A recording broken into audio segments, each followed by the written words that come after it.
Pantheon is live. Let's start with basketball. In Toronto last week, we had an amazing jersey retirement. Not only is the jersey retirement the number 1 in 5 Carter, as is his jersey, but unlike every other person in the league on this, every other team, there was a accompanying photo of him doing the coolest dunk he's ever done. And that banner will stand. We can't even call it a jersey retirement. That banner is in the stands forever and ever. In attendance was DeMar DeRozan, the franchise leading scorer. I'm glad Rose came home. Y'all didn't deserve him neither. And Aubrey Graham feels the same way.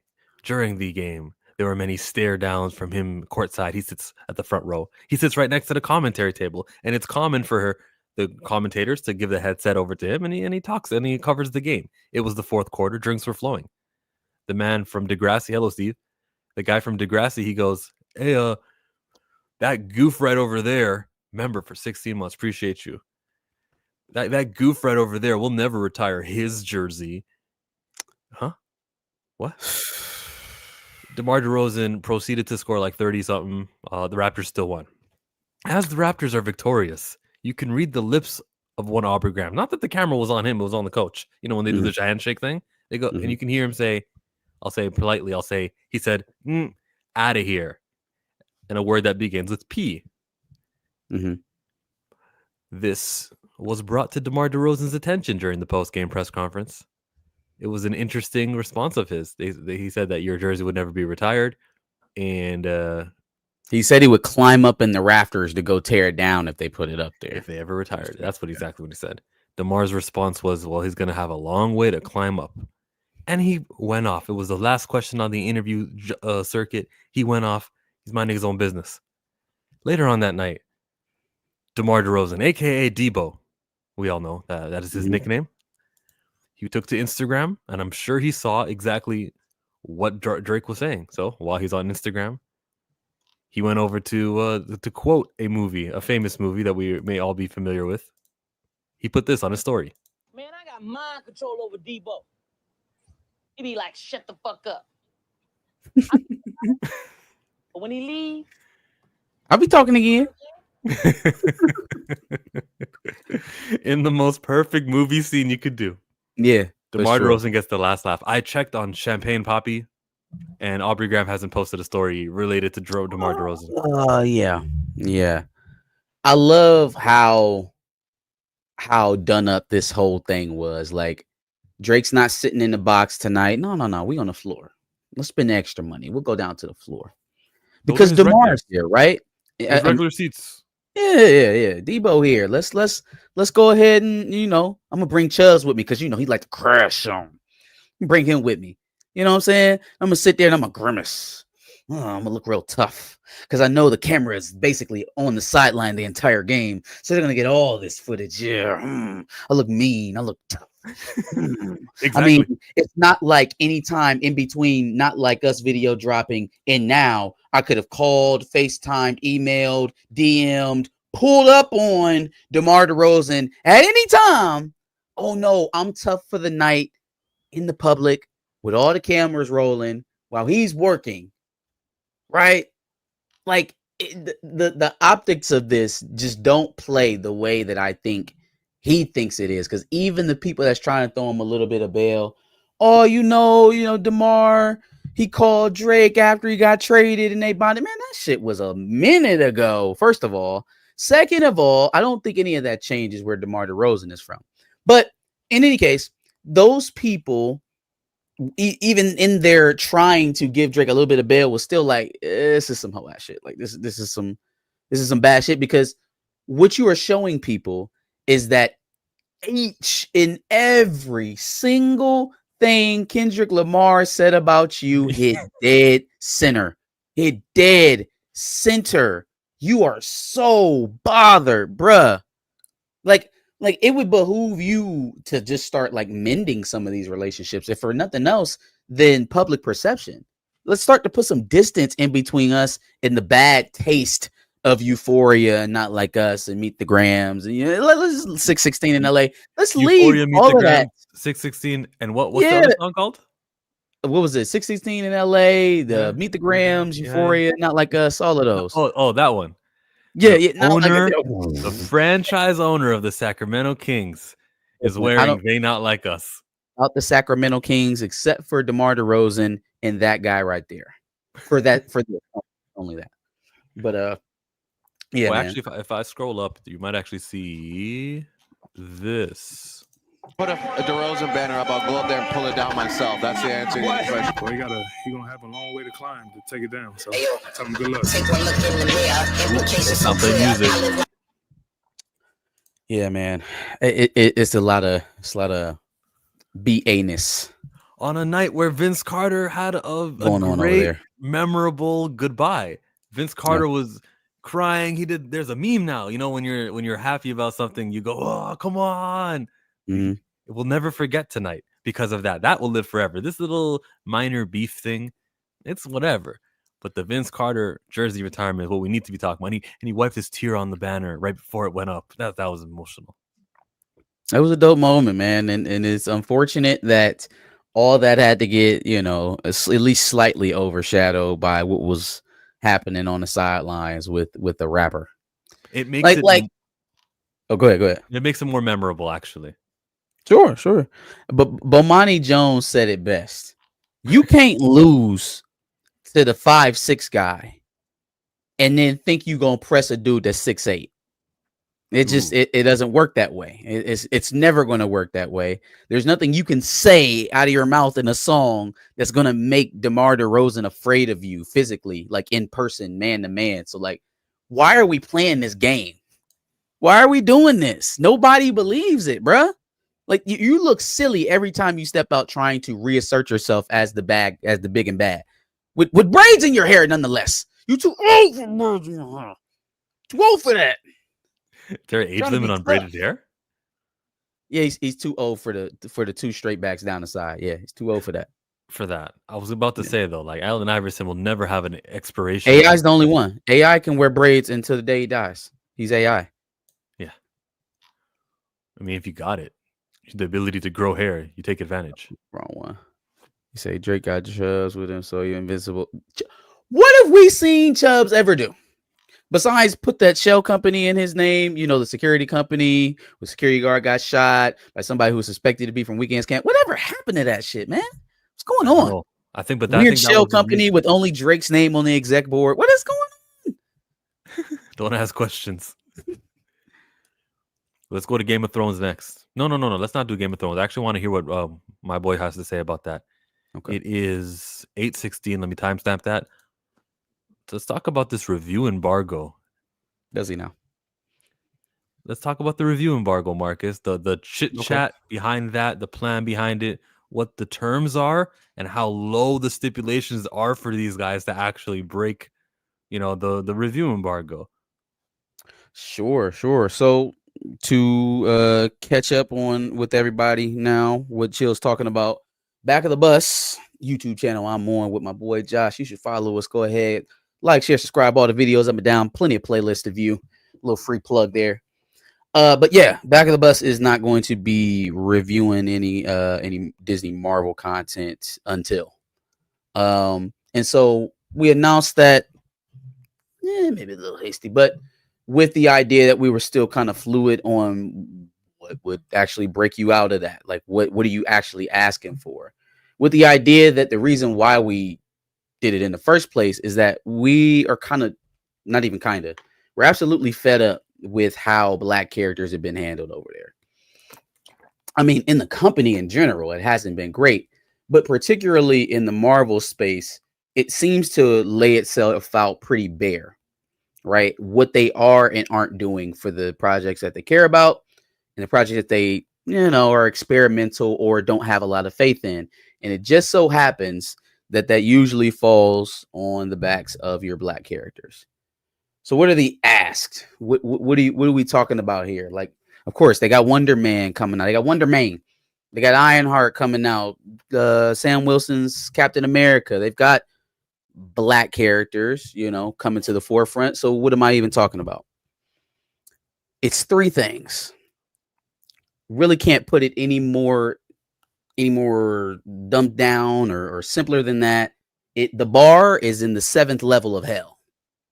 intentionally. It is a low bar. I just want to tell you what it is. So the first thing is the A-lister style of treatment. And what I mean by that is that when we have characters that they plan to, last through phases, that they plan to have, side plots where the role characters end up having smaller stories attached to it. The story is expansive. They intend for it to grow. There's a certain roadmap that they follow when that's the case. Look at Thor. Look at Captain America. Iron Man, right? They have very particular routes to get them to that star status in film, right? We can't really talk about what has happened up until, in the other mediums, because it's a little more expensive. But film in particular is very easy to say what it is, right? Obviously, putting them in a key project that centers them first signals to the audience, okay, this is a leading character, right? This is somebody who you need to pay attention to. All the other characters that are being introduced right now are being introduced to acquiesce around that central figure. And that just does not happen too often at Marvel. RIP Chadwick Boseman, the last great one to get it done. And, obviously we know what's going on with Blade. Now, why doesn't Sam Wilson fit that bill, Chill? I would say because he's donning the mantle of another character. His movie, we have to wait to see it and watch it, but he's not featured in that alpha kind of top dog. He's more so there to set up Red Hulk and make you be more interested in surrounding characters.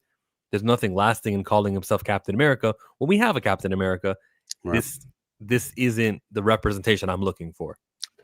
Also, I would argue that his inception, how he was introduced, sidekick, was as a sidekick, right? He was introduced as a piece of someone else's story. That was not with Thor. That's not with Iron Man. Not with Captain America, right? Those paths were clearly set as leading guys, leading men in this franchise. So there's an uphill battle that he has. He already has the stigma on him. He has to fight the stigma of being a sidekick, as does Riri Williams, as does War Machine, as does Monica Rambeau. Oh my God! Everybody, are you starting to basically see, all of them? Are you starting to see the trend of what I'm saying here? It's virtually impossible to turn them into main characters when you set them on a course of being a sidekick initially. The next ask is budget. This is the most key to everything, right? And again, I'm not just blowing this out of my ass. You guys can go back and check me on the facts on all of this, right? It's amazing how destitute the writing ground is for Black characters right now. And I'll continue to bear that out. Budget, right? Way back in 2011, the first Thor movie, right? Nothing. Oh shit. First Iron Man. Let's go back to 2003. Let's go back to 2003. The first Iron Man movie. The company is just coming off the heels of near bankruptcy. Blade has to save their ass, right?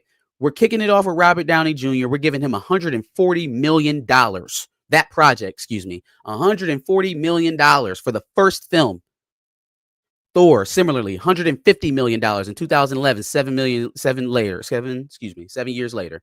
Iron Man 2 got $200 million. Take me to what, or you don't have to, because it's probably not posted, but we know what the number is. What was the reported budget of the Blade project when it actually had a writer and director? I heard they were trying to get it to 70 to 90. No, not that one. Yeah, not this one. Yeah. But it was well under 100 million. I heard 80. But it was definitely under 100 million. Now tell me why in 2003, Blade from 100 million relative production budget Marvel. That's a bigger number than even what I seen. Even if I give them the 100 million, it's 50 million behind what they gave Tony Stark in his first movie in 2003. It's 2008. When did the first Iron Man come out? Oh wait, Iron Man 1? Yeah. What came out in 03? Hulk was 03. Okay. 2008. Sorry, I'm fudging the years here. But I mean that was 16 years ago, so I think the logic still applies. So 2008, we get 150 million for Robert Downey Jr. in his first project. I heard 80. I think Variety's putting a little bit of stank on there because that was kind of the idea. So even if it's 100 million, we're coming in 50 million shy. And it doesn't even make sense. If you adjust for inflation, we should be well over 200 million for this Blade project if we believe in it the way that we believe in Tony Stark. Now, that's just for Blade. That's for Mahershala Ali. Go down the list a little bit. What do you think Riri Williams' Ironheart project is getting in comparison to the rest of the Disney Plus shows? Wonder Man. I don't know. I don't know what to tell you. You know, like we'll see. Or you guys will. I'll watch it, but I'm not going to review it. But we'll see how that affects the product on the screen, whether or not it's more or less, more visually pleasing than some of the other Disney Plus shows. But I guarantee you it's not up there with WandaVision. It's not up there with Falcon and the Winter Soldier or Loki, because they don't believe in that character the way that they believe in those three. So budget is a huge piece, right? You pay for what you believe in. You put your money where your mouth is. And then the last part of it would be... Before you get to the third one, if you read this, it says, it's very small, but it says, considering the Marvel series on Disney Plus were averaging 150 a season, I'm sure Ironheart was somewhere between 100 and 125. What? Why is the natural assumption that the natural assumption is that it's less, right? Right.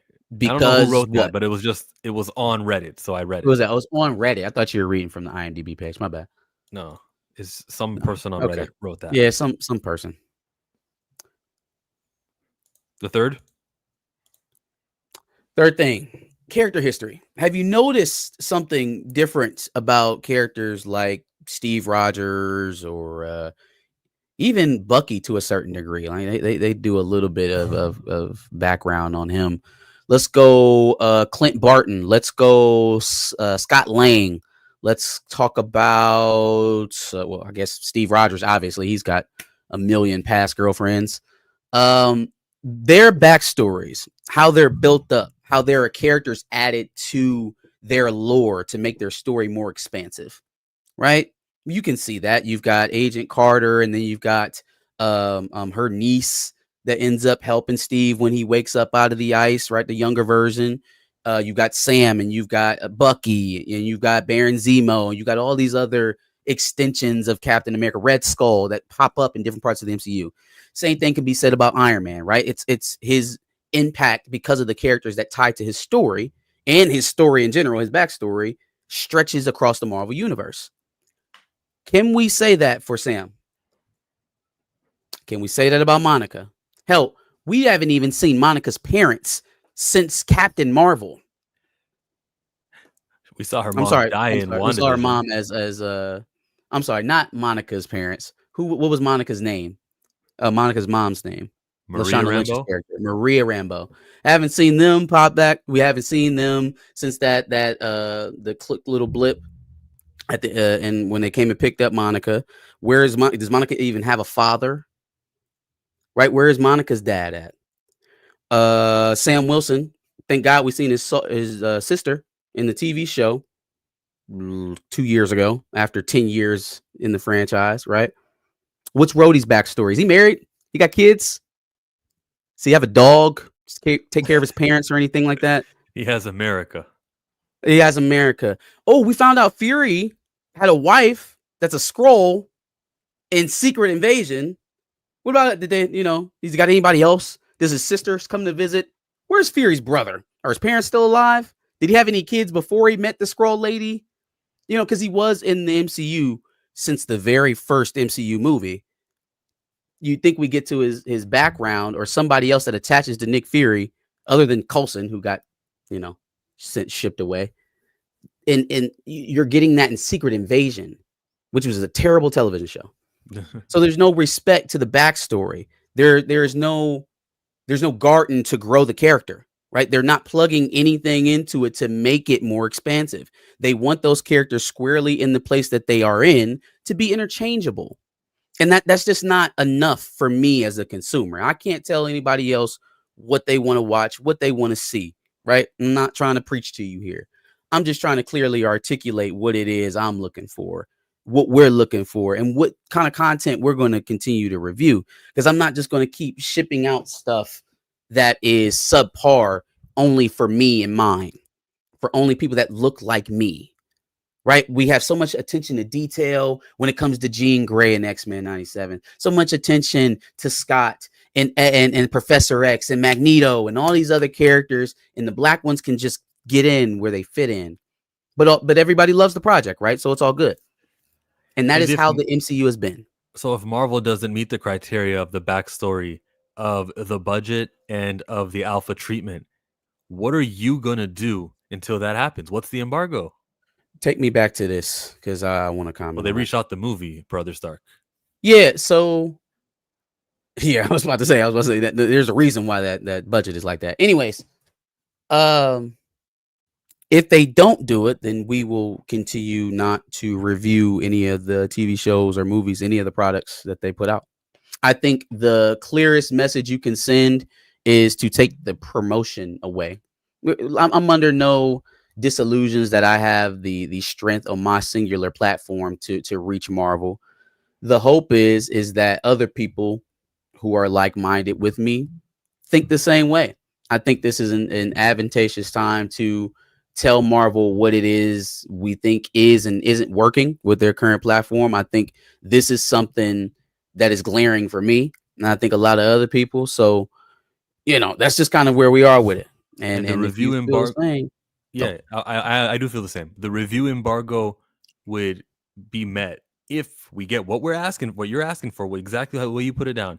If it's announced, or does it need to begin filming first? Like, because an announcement is not enough to shut you up, I assume. yeah, I'm not doing rumors or anything like that. So yeah, an official announcement At Comic-Con, they look at yeah. the screen and they say there's going to be a brand new movie of Blade. No, we can't fall for that one again. It would have to be Yeah, I something mean, new. if there was footage on Blade, that would be one thing, right? Okay. But I don't believe in it. What about a T'Challa recast? Hey, Absolutely. T'Challa's then you That's go, a day okay, winner. that's it. Yeah, Black that's a Panther day 3? winner. Absolutely. Okay. Now, one thing that I do want to remind everyone, kind of through the words here, mention I did not say anything about men and say anything about women. This applies to a Monica Rambeau the same way it does to Sam Wilson, right?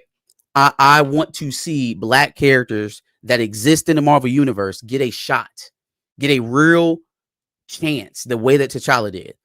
And we proved ourselves. And they've been finding ways to kind of stunt that momentum ever since. And I'm off, right? Other communities are allowed to ask for what they want in their content. Hell, Netflix almost got sued by the Egyptian government over a reenactment of Cleopatra that was as dark as chill. Right? Like the retconning of history in that part of Africa is astounding. But in any point, other communities have successfully lobbied Marvel or Disney as a company to move in a certain direction to please that cultural base. And I don't see why our community should be treated any differently. All it takes is a project. And after thinking about it, considering, do I join Marcus and Josh on this review embargo way back of the bus? Do I not join them? It didn't take very long. I am with you. I will not be reviewing anything coming out of Marvel, even if it's something that I am watching and I am into and I do care about. I'm just going to keep my mouth shut. Trailer reactions too. I'll take it even further. No more trailer reactions either where I go, on the thumbnail, because whatever. Because it's free marketing, right? Why promote the products, even if I'm going to get on there? Because I used to have the mindset of, all right, well, stay in the game so you can complain about it. But you realize that there is so much, there's hate engagement now that you're actually helping the product streaming about it for an hour or putting up a 20-minute segment that gets thousands of views. Like, I don't want to do that. I don't want to continue to assist the brand go down the pathway that I think is unsuccessful and doesn't really suit me. So that's kind of where we're at with it. But I'll still cover a scoop here or stuff there. Like if there's noise that happens that's significant, if one of the actors, like, for example, if I wanted to talk about the election where all the Avengers kind of joined a stream and they said, I can do this all day. That should be Kamala's new catchphrase. Remember that like a week ago? Like I can mention that, sure. But I'm just not going to go business as usual, talk about the fiction, make a theory about what happens. And the next episode is going to be, that cliffhanger was really tight. No, I'm not doing that stuff. No, Nope. for sure. Good point. Yeah, I mean, all of it was good points. What up, So Mo Fly? if you want to join us in that, if you're a someone on YouTube who's thinking the same way, there's 2 channels down, and then maybe we can expand this. Maybe it'll take like Brave New World to happen, where they go, bro, this had nothing to do with Sam Wilson. Very little to do with Sam Wilson. He's not even on the poster, you know? Oh, now see, and here's the we I won't give away all the sauce, but just a kind of peek into my logic here. Look at the landscape of what they have coming out for, the next 2 or 3 years, right? Outside of the Avengers films, when you look at the slate of black characters and what they plan to do with Wonder Man, Ironheart, and Sam, which one of those screams success? Right? I seen the budget for Brave New World get mentioned at 375. That was after 2 extensive rounds of reshoots, and Giancarlo Esposito was just quoted last week as saying he's going back into the suit for another round of reshoots. They're making it impossible to make any money on this film. This film can make 800 million and not break even at this point because of how much they've spent already trying to make this work. Now, I don't remember them having to spend $400 million on Chris Evans' Captain America. And those are 2 of the best MCU movies ever, in Winter Soldier and Civil War. Yeah. I don't remember them having to spend $400 million on Thor Ragnarok. And that was pretty much the only thing that I've liked from Taika Waititi since he started doing superhero stuff. So I'm just that's not a well, yes, it does technically cross the path of budget, right, on the list of demands. It really just doesn't do anything for the other 2 of an A-lister treatment or character history, because there is no character history, and he's been treated as a sidekick up until 2 years ago. So unsuccessful in my eyes. Would you say to bring up this slate for? Oh, You I'm said to saying bring up the look at slate. not the film slate, the TV Okay. shows. But I guess if Oh, you want to throw Blade in there, you can. If they were to actually get Blade to the finish line by November of 2025, I think that would be impressive based off of what has been going on with the project already. But I don't think anybody reasonably expects that. right. You shouldn't. Yeah, I don't think anybody, because of what has happened so far, expects Blade to actually make it to this date. Here is the TV shows outline of the MCU. See there, Agatha All Along. That's coming to an end. It is over. And Yeah. then, What If, Your Friendly Neighborhood, Daredevil, Born Again. Okay, Ironheart, Eyes of Wakanda, Marvel Zombies, Wonder Man, which is a race swapped character and is not real Eyes of representation. Wakanda is another one, right? So Eyes of Wakanda is going to be, that's August of 2025. Okay, I didn't even think it was that far out. 4 episodes. Yeah. Which, I mean, that's shorter than a What If season, and it's not going to be featuring the Black Panther. So Yeah, what are we even doing with that? What is that? I don't know. More Wakanda content without the main character. We don't want that. Nobody wants that. Not Hey, even the white fans want that, right? Because that's not what they showed up for. Yup. They showed up for Wakanda with the main character, not discount Wakanda during time travel. Like, no one asked for that. No one was clamoring for anything relative to that. They've become masters of not giving people what they want. Oh, yeah, I'm sure you got to lay down all of the provisions like right now so that they can't go and and give you a kids show or something that fits your criteria. Yeah, right. A baby T'Challa or something like that.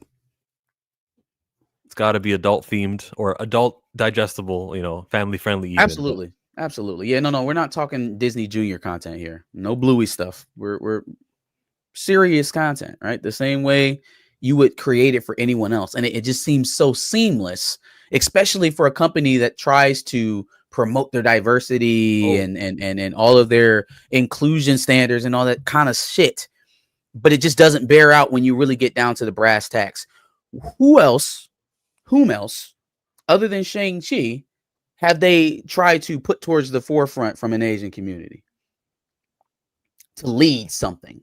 And even Shang-Chi now is going to have to sit back and wait because they got the director for Shang-Chi 2 to direct the next 2 Marvel Avengers films. So yeah, even when we give you a little bit of something, we're gonna make sure you sit and you stew and you sit there. Wait. We don't care how successful it was. And I do think Shang-Chi was a bit of a bright spot in a very dreary movie going time. It was a bright spot, but even that, they don't have the full confidence behind it because they feel like wrapping up the multiverse saga first is more important. So they will literally take the writer and director off of that film, say, wait, just, we'll get to that whole Shang-Chi 2 thing later, but he's going to show up in the next 2 Avenger films. And I guess that's supposed to mean that he's a main guy. How much of this is Marvel struggling to produce in general? Well, even when they struggle to produce, we're managing to get a Vision Quest. We're still managing to get like representation in the top lead with the budget, with the backstory of the characters, accomplishing that still, even with it's a struggle. And I would challenge you on at least a few projects like Daredevil Born Again. They knew that they couldn't miss on that, right? And the changes that they have made have held fans at bay with the delays. And I don't think it was delayed that much. I think it got delayed once when they shifted the whole schedule, but they've stayed on track after that. And they put up with the delay because the changes that have been reported actually acquiesced to Daredevil fans. They kept what worked in the Netflix series and brought it over, like almost like a 1-to-1, did the easy thing. Now, why is it that is so hard to do what you did on Daredevil and Black Panther or Blade? Find a former source material and copy and paste. Now, what the hell was so hard about that? But even still. And then Antoine tells us they don't even want to give us an animated T'Challa. That's a fact. And those are choices, y'all. They don't think that they don't hear that or see it compounding. You're continuing to make those choices. Let's do the Black Project this way. Let's instead of going about it the way we went about X-Men 97, let's do a completely different animation style concept. We're going to go, 5 episodes shorter than what we did in X-Men 97. It's going to be great. People are going to love it. Yeah. DEI. Oh boy. The last episode of Eyes of Wakanda is going to come out one day before Chad's anniversary. Speaking of anniversaries, the last Chadwick anniversary of his death was August 28th, and we made the recast T'Challa hashtag trend. There will be another effort to use all of us and all of our voices and take social media to the max. And that will be on Monday. That is the November 11th anniversary of Wakanda Forever from 2022. This Monday, 4 days from now, we, the Recast T'Challa community, will be loud and boisterous on social media. We're gathering Fatal J and I have gathered some other voices that you'll see. Wait for the day to happen. And we're going to be pushing the hashtag heavy all day long. I've scheduled a couple of things. I screen grabbed a couple of other creators who've been saying recast. And I hope that you can retweet it too. Marcus, you going to be retweet heavy on that day? Absolutely. The last time we did it, we made sure Recast T'Challa trended. It worked. There were so many tweets. There was tweets every hour. I would refresh and see, and I was like, this is awesome. Fatal J's in the building. Thank you, Fatal J, for popping up right at the correct time. But he is a mastermind when it comes to this stuff. We are planning to do this on Monday. Recast T'Challa is all you got to do. Wakanda Forever is another one of the hashtags also to blast on that day. Look out for it. And retweet all week long. Use your Recast T'Challa tweets also. It doesn't have to be just today. Let me show you what he put out. Here's the poster for it, which I probably should have had ready before I started talking. But the poster for it, trending day, is Recast T'Challa Forever, Wakanda Forever. Just in case they get too funny with the recast hashtag and they shadow ban it, use also T'Challa Forever and Wakanda Forever, which will be trending that day just because it happens to be the anniversary. So while others are tweeting about it and while it's trending for them, when someone clicks on it, they'll be like, oh, people want to get this guy recast. And maybe there's someone who isn't so fixated and has their mindset on the recast of being anti-recast. Maybe they're like, oh, I'm open to this idea. That makes sense. They're maybe less emotionally attached to the situation, maybe less reactive or impulsive, maybe is the better word. Mhm. I think like the more of these we do, the better and more louder the voice is, and the easier it is for Marvel to just actually freaking recast and not be worried Yeah. that we're doing the wrong thing. Every time it goes viral, I think it gains supporters. It just it's natural snowball because the logic of it is true. It is very sound, and once you get past the emotion, if there is real emotion there and it's not just performative, then you begin to realize that this character has an impact that deserves to be felt, right? Like at a certain point, you have to realize that you are just trying to hold people at bay for wanting something, for longing for something, for wanting to root and cheer, even more importantly, pay for something, Pay. right? You cannot ignore that, not as an actor, not as an executive, not as a director, not as a writer. You can't ignore that. And if you do, you're not doing it right. You're not doing it for the right reasons. I couldn't imagine a musician walking into a music hall, playing a set, getting an encore, and not playing what the audience asked for. What are you doing? Just do the thing, man. Just do the thing. Fatal J says he's gonna have a big YouTuber retweet that post that I made earlier. You talking about this Nice. post? Sorry, 1 second. Let me get out my notifications, everybody. You mean this post here? There it is. Let's read it actually, since we're here. This is a thread. The anniversary of Wakanda Forever, November 11, is on the horizon. When the movie was released in 2022, it took fans on an emotional roller coaster. Marvel led us to believe that they are doing the fans a service by choosing not to recast T'Challa. Now they are continuing with his approach in X-Men 97, Eyes of Wakanda, and the other Black Panther related shows and games. We cannot allow this to happen. This is why on Monday, we will trend these 3 hashtags. On the anniversary, it was recast T'Challa, it's Wakanda Forever, it's T'Challa Forever. Marvel Studios need to see that us fans want the return of T'Challa and no other characters with the mantle. Shellmonger, Gospel mark with a C. And then he goes, on March 20, 2024, X-Men 97. We all know this. Everyone watching knows what happened here, where they made sure it was his dad and not actually him.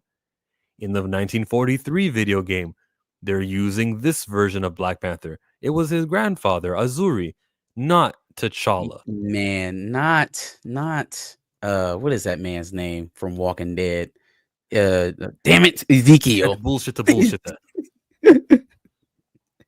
Oh my God. Eyes of Wakanda will focus on the people and the allies of Wakanda as they work together to protect the nation and its secrets. The story highlights characters like Shuri, Okoye, and the Dora Milaje as they face new threats and challenges. It's not about T'Challa. You see this thread Not here? about T'Challa. So there is still a chance to bring the inspiration and joy to your fans and make billions in the process. We want the return of T'Challa in the upcoming Avengers Secret Wars film. On November 11, we will trend. Be sure to use the hashtag recast T'Challa, and don't forget to include Wakanda Forever and T'Challa Forever as well. This is going to work again. It's going to be like just to get it trending, just to get a conversation, just to get new people on by the hundreds, and then maybe by the thousands. And then like the longer we go, the more bigger the recast T'Challa cry is, and the more likely to get the recast. So no, anniversary of Wakanda Forever is when we're doing it. Yeah. Yeah. Can I just say something Yeah, about sure. that? I want everybody in the chat right now just to remember this moment. Take a mental picture of that flyer when you see it next. Remember the individuals that, you know, that wanted this to happen specifically at this date, you know, because I want to be able to circle back around no matter how it goes. But if it goes successfully, I want to be able to give those individuals their just due. That's nice of you. I'm going to go like that tweet now. Yes, go like it. Professor Film Fan, like it. Eyes of Wakanda. Well, my eyes better see T'Challa. No, it's No, we're not. what did No, Planet Fanatics tell us? He said, eyes of no T'Challa. we're And he's still not here yet. Let's go to where you want to go. Game of Thrones. I don't want to do Star Wars without him. I don't want to do Game of Thrones without him. What else do we have on the docket? We did the Raptors. We did Wakanda Forever. Oh, you want to talk about the neighborhood friendly Spider-Man theme song? Wait, what? They put Did out you the not theme see song? that? Really? No. Where was that? Yeah. There's a verse. It's a verse in it. Hold on, I'm gonna send it to the And is it Pantheon. just like the old song that we all remember and love? No, nope. Hmm. But I will let you see it, and then you tell me. Also, it looks like Noah Lyles almost lost a race to I Show Speed, which is nuts. He said he wasn't running full speed. I don't give a shit. Why would you get down and race the man if you was gonna make it look close? If you wasn't gonna embarrass him, why would you get down and run? No, you got to think against Noah Lyles ever since the world champion of what? No. Yes, you Okay. do. It's all recorded. It's documented. Jill, if I were going to compete against you on camera, right, and I had to pay, you had to pay me to do it. I'm gonna walk out there and do you so filthy that you are never gonna challenge me again. Like, cause you went through all of this trouble to get this smoke. I'll say so. Now I'm gonna give it to you. If he was 50-yard actually that dash, faster than the kid, I think he would have embarrassed him. 50-meter dash. That's how long they were going. You're not going to get that big of a difference. Oh, okay. See, they didn't tell me it was only 50 meters because he is very slow out of the blocks. He's not a very accelerated. That's why he runs the 200. That's why he runs the 2, because he needs that extra, that gallop. He needs to get there to that second gear. But sure, and as true as that may be, also once you are in second gear ability, you don't want to go too hard and risk an injury just to be a half second faster. So he did what he did. Why are you running then? If we're saving ourselves and protecting ourselves from injury, why are you racing this YouTuber or this streamer? I think it was for charity. Was it? Is that what it was for? Okay, yeah, that's a good cause. You gotta watch the post game talk right after. Mr. Beast was there for some reason. He need to go sit down somewhere. No, I will not. You can do anything. He needs some career rehab right now. Jeff Teague, fine. Mr. Beast, Jimmy Olsen building wells, fixing people's teeth. Mr. Beast, I will not have it. Nope. He's got some skeletons. Chill. That's all I'm saying. I don't care. Skeletons you don't care? The biology. Okay, before you hold on. Before you say you don't care, do you know what the details? Do you know the details? 22-year-old. He's like, what could he have possibly done? He didn't murder anybody. Okay. I'm asking though, do you know anything about what the story about his producer Chris and what was going on with the underage boy or whatever? I know he is friends with somebody else, but all of the good that Mr. Beast does, I will not waste any time. Oh, you can't. You can't. Okay, let's leave Mr. Beast where he's at. I just sent you the tweet, so we can hear the theme song. They got a little video of it. I encourage you to go back and listen to that story in a little bit more detail. But let's get to the Spider-Man stuff. Yeah, I just heard Spider-Man. Yeah. Okay. I did not like the rap song. Why Spider-Man? Why? You're picky. Like, no, I'm not being picky. You know that there's going to be discourse over this, though, right? Like you know that Spider-Man fans are not going to just let this go by the wayside. They're not going to like it. Or let me say this: not all Spider-Man fans, but there is going to be a segment of that fan base, you know damn well, that heard the Spider-Man, and got so excited, and when they heard somebody getting on there rapping, they went, "Why are they doing this?" You know it. The discourse about this song is going to go on the entire time the song is on. I guarantee it. The entire time that the show is on TV. Right. Sure, that will happen. I don't know why it was necessary. Anybody else notice anything about the supporting characters? Did Spider-Man go to Harlem? Like where? Oh yeah, they race swapped Harry Osborn. Norman. It was a black girl in there too. I don't know. Is that Black Gwen Stacy? Sure.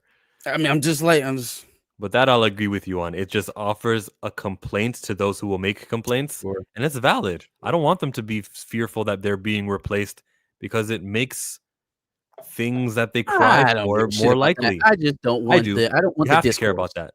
I don't have to care about that. No, I don't. Do about the replacement theory? Absolutely not. What, doesn't this help the replacement theory? It does. I guess I just understand the psychology. I don't necessarily agree with it, I don't but agree I either. understand where they're going with it. Like I can see the controversy brewing. I see it before it even sparks. So like, yeah, I know that they're going to be mad about it. Do I think they have a right to be? Whether Fam, we just got done talking about how devoid the MCU is of black content. you're ignoring something. When they're mad and there's 78,000 viewers on there, Mhm. if like 13 of them go, yeah, that's one more to their side. And what they grow up to be and how they interact in the real world and the thoughts permeating, brought to you by Disney's decision to race swap a character here. When Liam was up here talking to us a few weeks ago, Liam was like, if some occurrence in your life leads you to associate yourself with racist, you're always going to be a racist. And so if This thought is some not racist. occurrence that happened is going to make you align yourself with the crowd who gets mad every time they see a black face, you wanted to be over there. You're just looking for a legitimate reason to just slide yourself over there. You can't justify aligning yourselves with people who have that type of thought process. But strong disagreement, and I don't want to fight over something another guy said when he's not here to represent But himself. no, I'm parroting those talking points because I believe that wholeheartedly. Like, yes, the I guy- want to avoid the discourse. I don't want to have these back and forths where we don't have to. So But that doesn't excuse people from having bigoted views. Like, if you just don't want to see black people in your content, that's not my issue. I'm not trying to fix that for you, and I don't want you to not have to see that. Marcus, they did not get there today. It's years and years of being convinced, confirmation that Who are we talking black about is here? Years and years the of guy, the guy who you're just the theoretical person we're talking about who becomes a racist. He didn't just get there because of today's show. It was a lot of things that brought him to, let's say, in the middle, and then more to the side and to the side and to that side. Like, and I just don't want to provide things like this to push some people over until they You reach the think edge. racists are gradually pushed into being racist by They're not born racist. like well, okay, so then it's the people who are pushing the racists into racism. It's their responsibility Well, not to create racists. I'm definitely mad. Actually, yes. I'm definitely mad at the racists who are on YouTube, this, and that. I'm also mad at Chill. the studio who I'm gonna ask you again. produces. I'm gonna ask you again because it didn't sound right. It's other people. So meaning black people, Arab people, whoever. It's on them to not create other races. No. It's other people, meaning like the studios. What I was Like saying. companies. Okay, I got you. Like, okay, got you. I mean, I just don't think we have a personal responsibility to keep people from being racist. If you're going to end up being racist, it's not my fault. Like, I don't like. Yes, race swaps are stupid. If constant barrages of race swaps turned you into a KKK member, fam, you're fooling yourself. Like you're very naive and you're convincing yourself that you didn't already have some very deeply rooted issues prior. You're using content to make excuses for what was already in use for some reason, right? Yeah, races aren't born, but I'm not going to sit up here and say that television makes people clan members. It just not, that doesn't make any sense. It helps.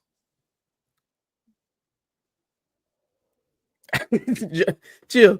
It has been maybe from like 2010 to now that we can really put to the forefront race swaps as being a problem. So a decade and a half, and you think that's more responsible for creating racists than whatever. I didn't say that way. Okay, I'm saying saying this is ammunition. This helps. Now, there's other things happening in real life that are not on YouTube all the time, but YouTube is one of the ways. And race swapping and complaining about race swapping and being valid when you say this guy used to be white, what's so wrong with being white, and they keep changing us. Yeah, but you're cutting out the us. the us of the equation, people who find a way to talk about that shit without being racist. Yeah, It is not a not everyone is watching requirement me and of you. you to become bigoted Not everyone is when watching you are me and you. talking about these things. But that's irrelevant to the person who me and you are It's not thumbnails. irrelevant. That I guess let person me is finish different the for whole thing that out. reason. If they don't see you and me on YouTube, then it doesn't matter about what about us. They're not seeing us. So you can't ever have an opinion that's moral or right without someone else saying it to you on YouTube? Like, come on, man. You don't need to be herded. We're not sheep. You don't need to be told what to do. You know right or wrong. You have a conscience. You have a gut. You can't be goaded into being a bad person if you are a good person. You cannot be prodded into being a bad person if you are a good person. It is very, very simple. Like there's no excuse for racism. Race swapping a fictional character can't make you racist. You already are. But I agree with that, though. I am there. It doesn't make you racist. I'm saying that this radicalizes people slowly but surely, and enough of this stuff makes it easier for someone to go down the deep end. We disagree, and that's fine. Let's get to the next topic. But I think you were gonna say something though. No, next topic. Not all right. Where are we at next? Shoot, did the anniversary? You want to talk about Joker? Sure. What about Joker? The proposed series or the movie? Tanking. The proposed series. Okay. Let me share my screen. Hold on. Let me find it.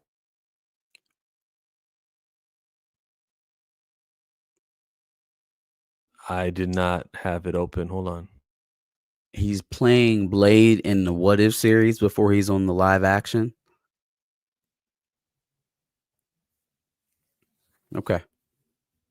I saw that he was getting a series, and that's why I put it on the thing, and it was on the Yeah, thumbnail. there was a rumor about Warner Brothers buying Joker to be the next series. Here talking about it a little bit. I don't know if I'm in love with that. I don't want them falling in love with the idea of doing Gotham without Batman. I'm just I don't want to see a million Gotham series if it's not ever going to include Batman. And I don't want to see him pop up in a million TV series either. So it's kind of a conundrum. I think they're kind of taking the wrong things from the success of the Penguin, to be honest with you. They're taking the wrong cues, which is, I mean, not surprising. They kind of fell into the Penguin as it is.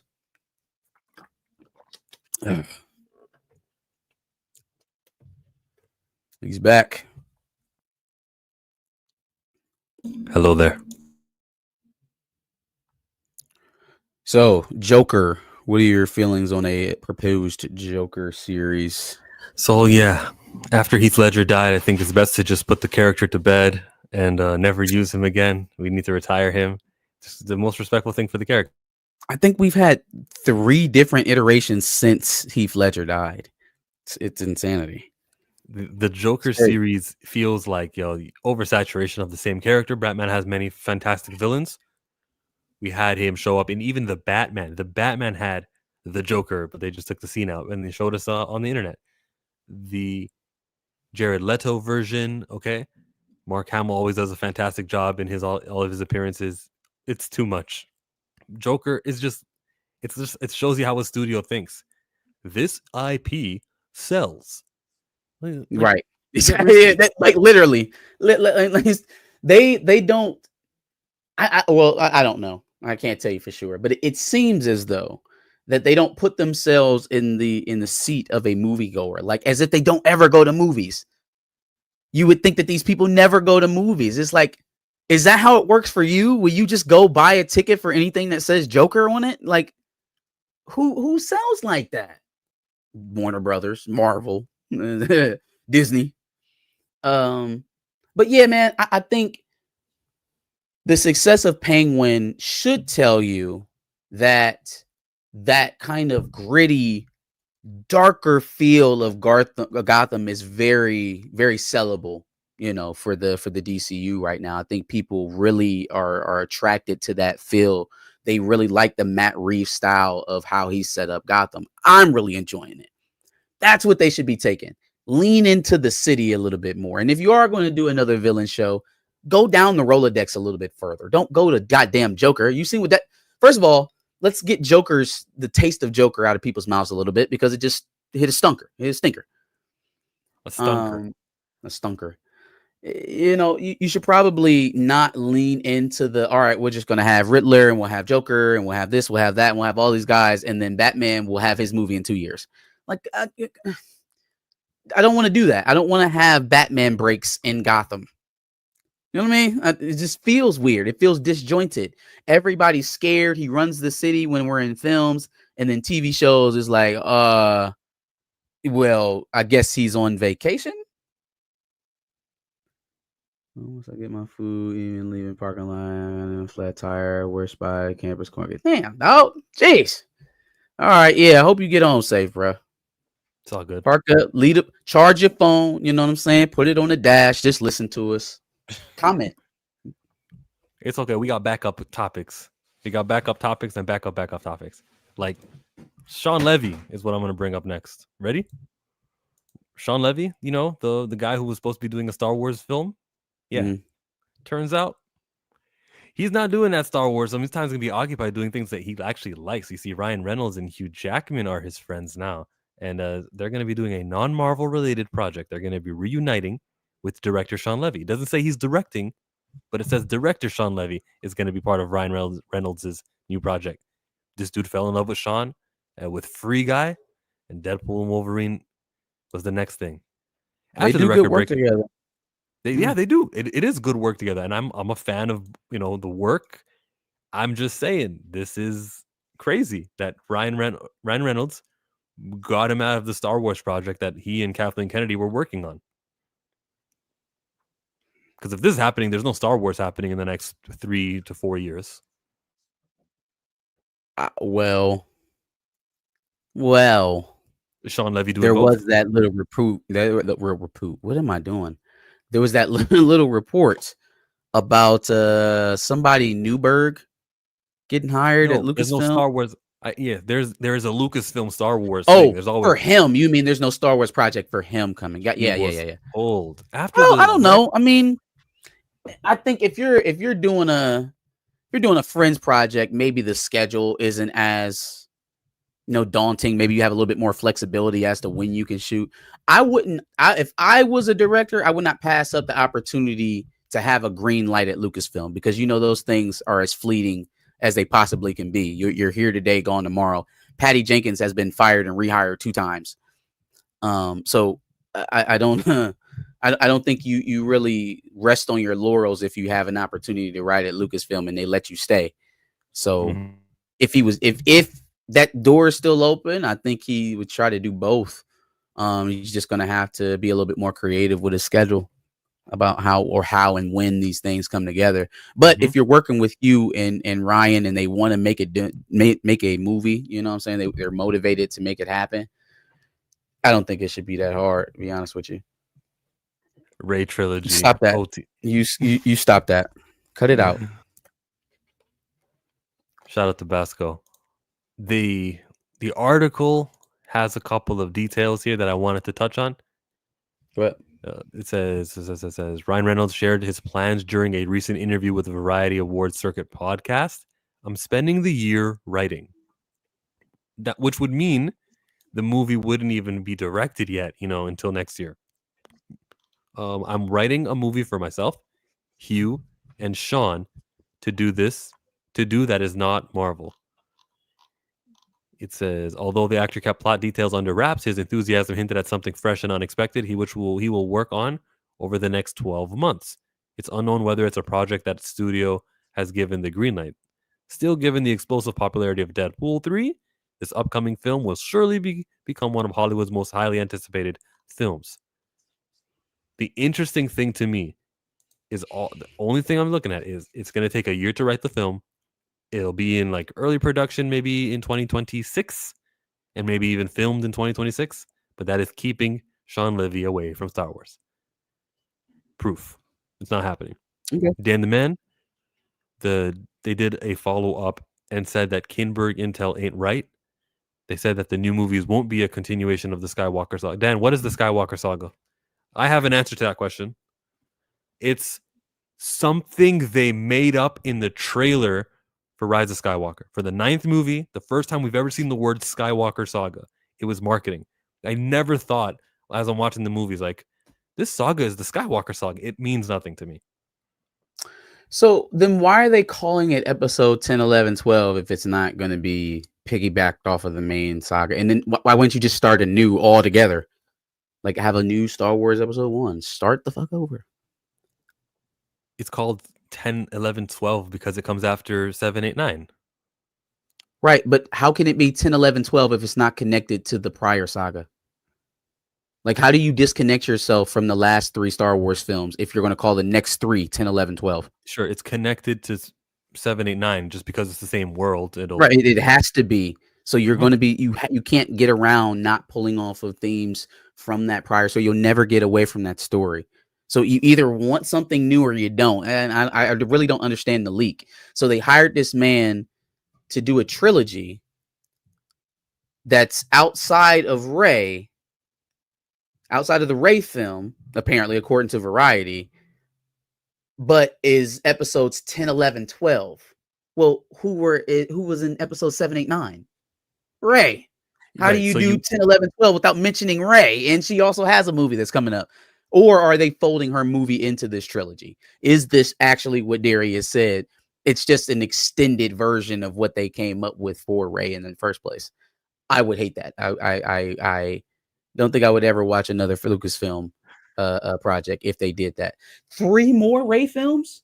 3? Like we were pissed about the sight of 1. You're gonna do this 3 more times?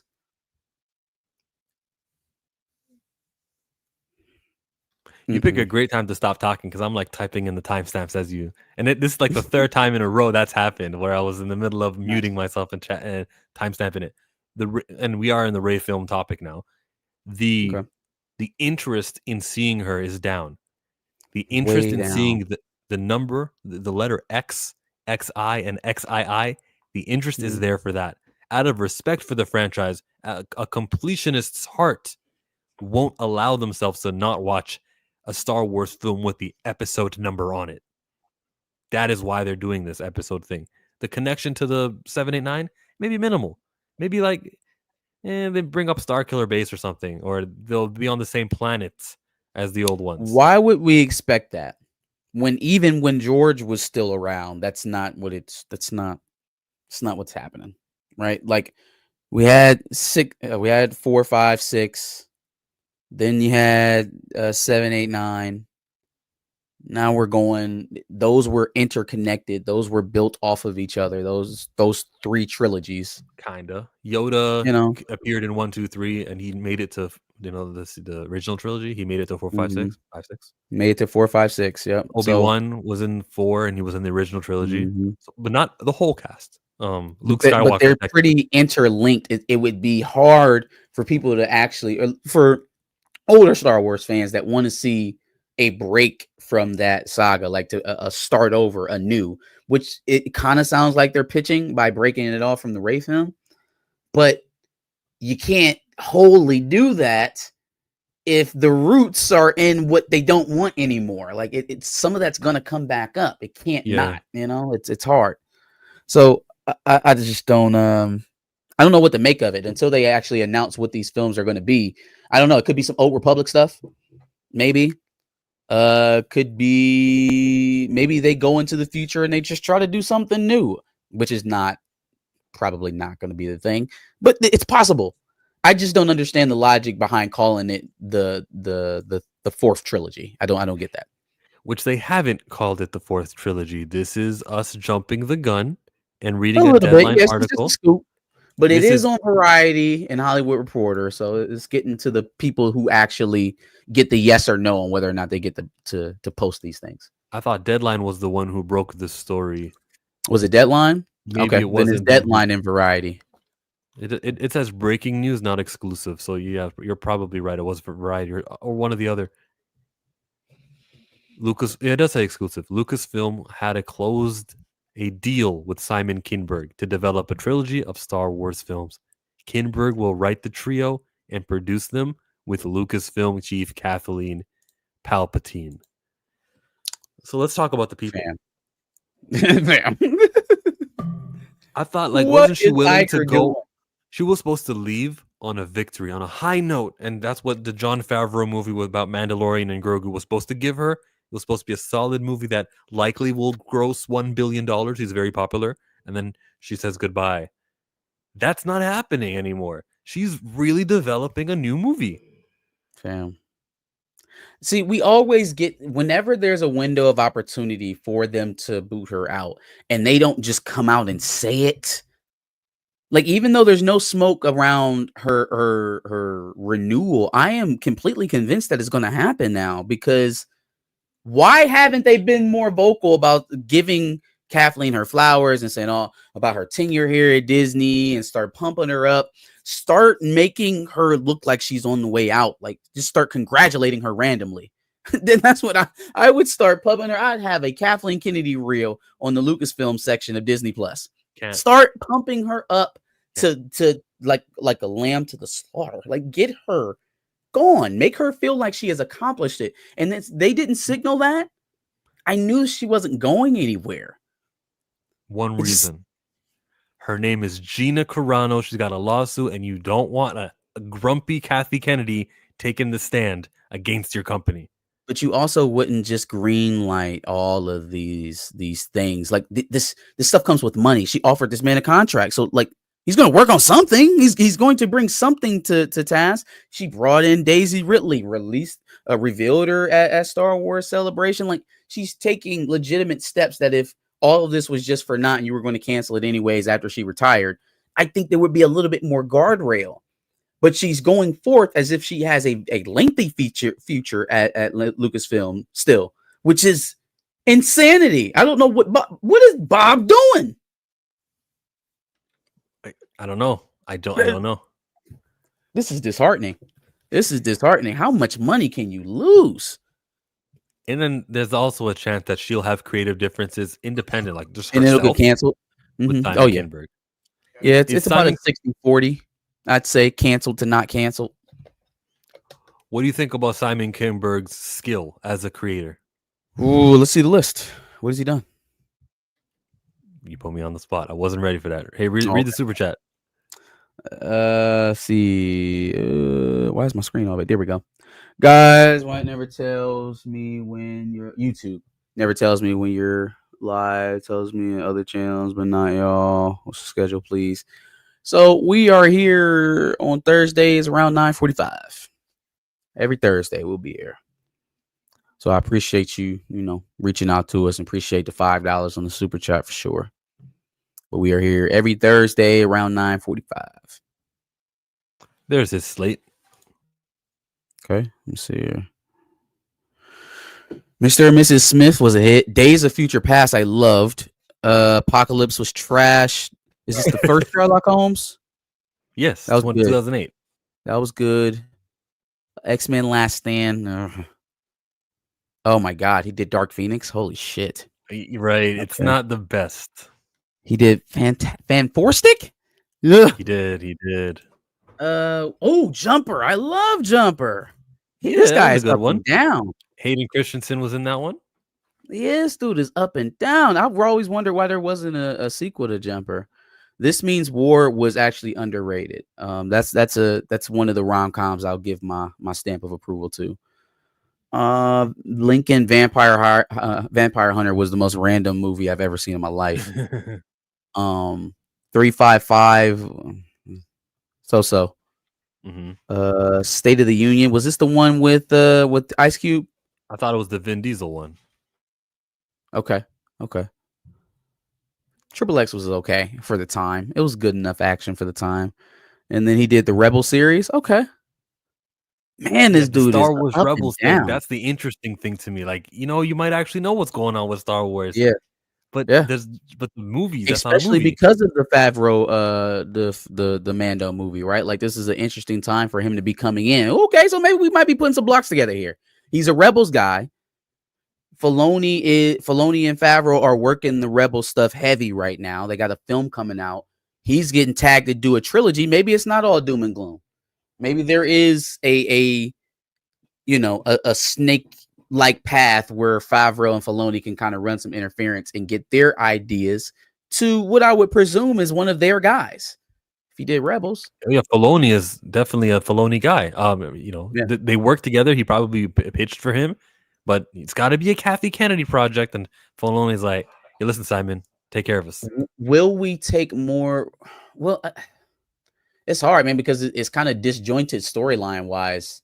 In terms of Rey and what's going on with Ahsoka and Mando and Thrawn and all that, like they're literally in different time spans. So I was going to ask if you had to take Rey to get to some more Rebels content, but I don't even know how that would make sense other than time travel, which was been heavily, the War Between Worlds. Yeah, there you go. So would you take that if that's how they did it? If they had to include Rey into that with alongside Mando and Grogu and everybody else? No, I don't want to answer that question because I don't want to take something like Kennedy's not here for long. She will be gone in the next 3 years. We keep saying that, man. Right. She's not here for long. The trilogy takes probably from beginning to end. It would probably take like from now until 2035. Yeah, it's gonna take like 9 years. Sure. I don't want something that she's starting to like when she's long gone. We're still dealing with the Kathleen Kennedy trilogy. I guess the only thing you would need to do is make sure that this is in line behind the Favreau movie and James Mangold stuff, so that by the time they get done producing those two films and seeing what the direction of Lucasfilm looks like after those two films, maybe that causes some sort of course correction that gets this shit canceled.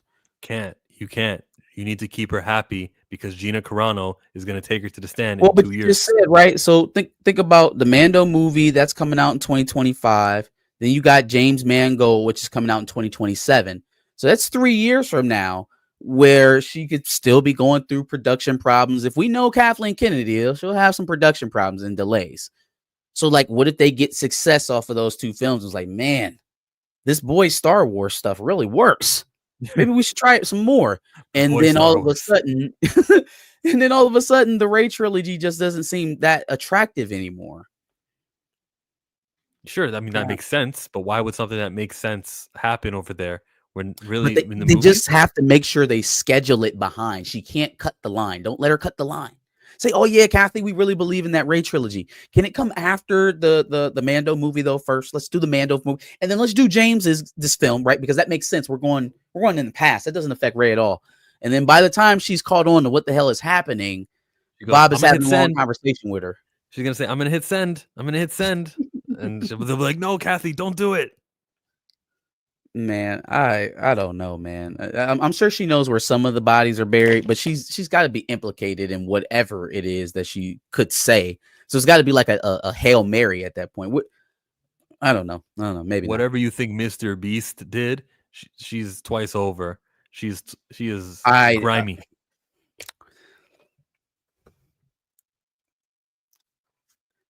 I think he let his homeboy groom a kid. And he knew about it. He knew what was going on. What was he supposed to do? Get bad publicity for that? Or is he supposed to continue? You're supposed to fire that individual and call the police. You're supposed to stop paying that individual money and alert the authorities. Kathleen Kennedy, I don't put that past her. I mean, she knows something because she still has her job and she's lost millions of dollars. And obviously the recent embarrassment of the acolyte. So there's just really a lot of steam to get this lady out of here. I don't know. I don't know what she got going on, but it's a good deal. What up? What did Bo DeMeo do now? Yeah, what happened to Bo? With his Halloween costume, he looked like Magneto. Man. Well, what?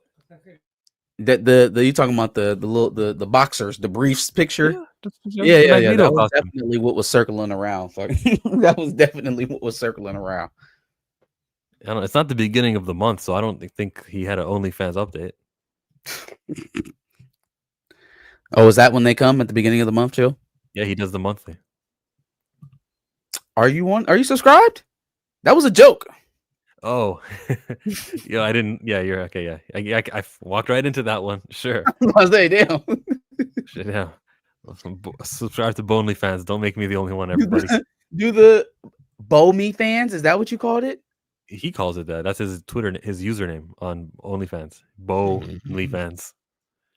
Yeah, Bruh, Buddy is so cringeworthy. I don't understand how he makes me embarrassed for him every time I hear something about him. it makes it hard to defend. Like if everyone is talking about you that way and they're saying you send photos, don't add And to it. then you come on, man. You know, It's like no defense. the words where if you have the photos of him, whether you want it or not, and then I literally have a photo And of then him. everybody, literally the whole internet got it. So what is it about Bo DeMayo, Brother Stark? Why would we be talking about him? I'm ready to just like be done with Star Wars, the conversation, because all of this talk is for a scoop. Maybe they jumped the gun and at D23 Brazil, they were going to announce this and boom, some scooper got it ahead of time. But either way, we've had announcements for a year and a half for Star Wars Celebration. Nothing has come of it. Sure. Rogue Squadron was announced. That was at Rogue 2020. That was Where's Rogue Squadron? Come on. So Yeah, we've gotten more than just like press releases from the trades. So yeah, while it doesn't like signal death to me necessarily, you hate to hear it though. You hate to hear anything with steam around that saga of Star Wars. I really just want that to be done.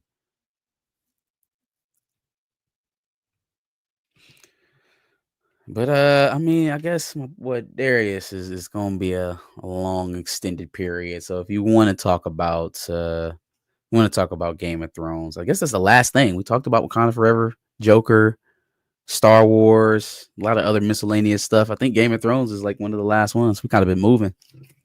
it's easy to do when there's only two people. Like we need that third. We need Darius to say something about Barbs and we go.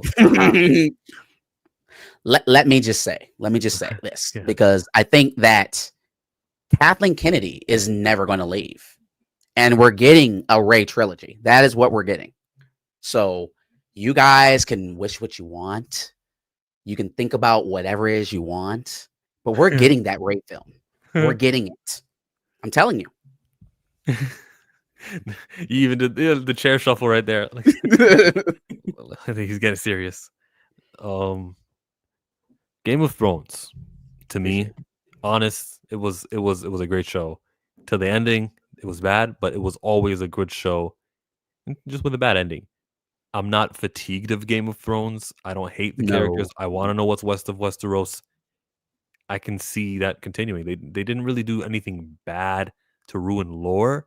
It was just unclimactic ending and bad decisions with certain characters who are now dead. The main characters are the Starks. Let's go. Yeah. So they've got a lot of choices. Like, man, they've got so much ground that they could choose to go with. I think the next TV show that's going to be on HBO is Duncan and Egg, which is, I think it's like it's decades before Rob's Rebellion, so it's like kind of in between where they're at right now and how Dance of Dragons and where Game of Thrones started at. But with this being a standalone film, I'm thinking it's going to be something a little bit more epic. It's going to be something a little bit more overarching, something huge, something that they don't want to spend hundreds of millions of dollars doing intricately over seasons. Mm-hmm. So that's why there's really two ways you can do this, right? My first choice, my hope, Aegon's Conquest. We have to explore that. Literally everything Westeros starts with Aegon coming over and conquering the Seven Kingdoms. Like everything, every legend you've heard, every fear of a dragon, every trip to Harrenhal, every sight at the Vale, all of it stems from the legends of Aegon's conquest. Epic story. I would love to see it on film. It would be the biggest dragon ever seen in live action ever, because it's supposed to be 10 times bigger or 100 times bigger than Smaug from The Hobbit. It's 10 times bigger than Drogo, which was Daenerys's biggest dragon. It is going to be the biggest dinosaur dragon-esque thing you've ever seen on a screen. I want to see that. I want to see Valerian the Dread. But you could do Rob's Rebellion and tell that story, you know, from the young Robert Baratheon and the young Ned Stark from their perspective. But why? I think we've gotten just about all the secrets and background story from that era that we can get, really, you know, like and also we know where that ends. we know where that goes. Like it's kind of a dead end plot point.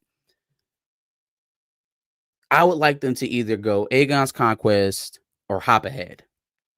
You know, go ahead and see where Arya shipped off to. Let's go check in on Jon and the Wildlings.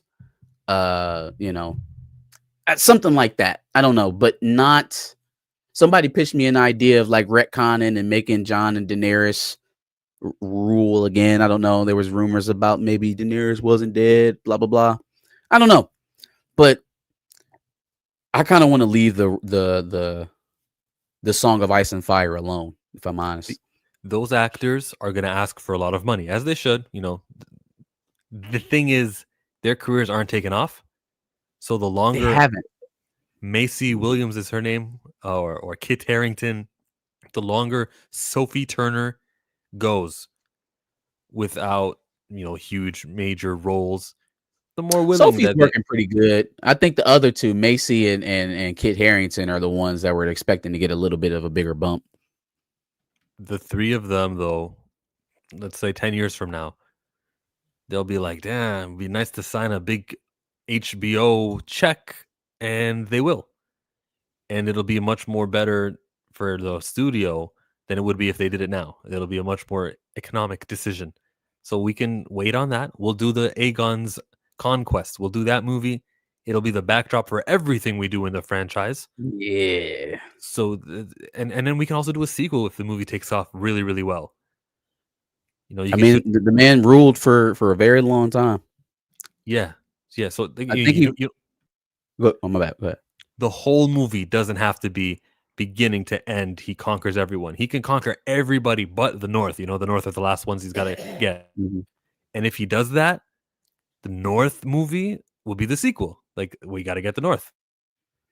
You're right, because again, two of his biggest feats were Harrenhal and the Vale, right? And so that's why they expected the Stark King at that time to just go ahead and bend the knee, because he had the pressure of the rest of Westeros at his front door. The North remembers, baby.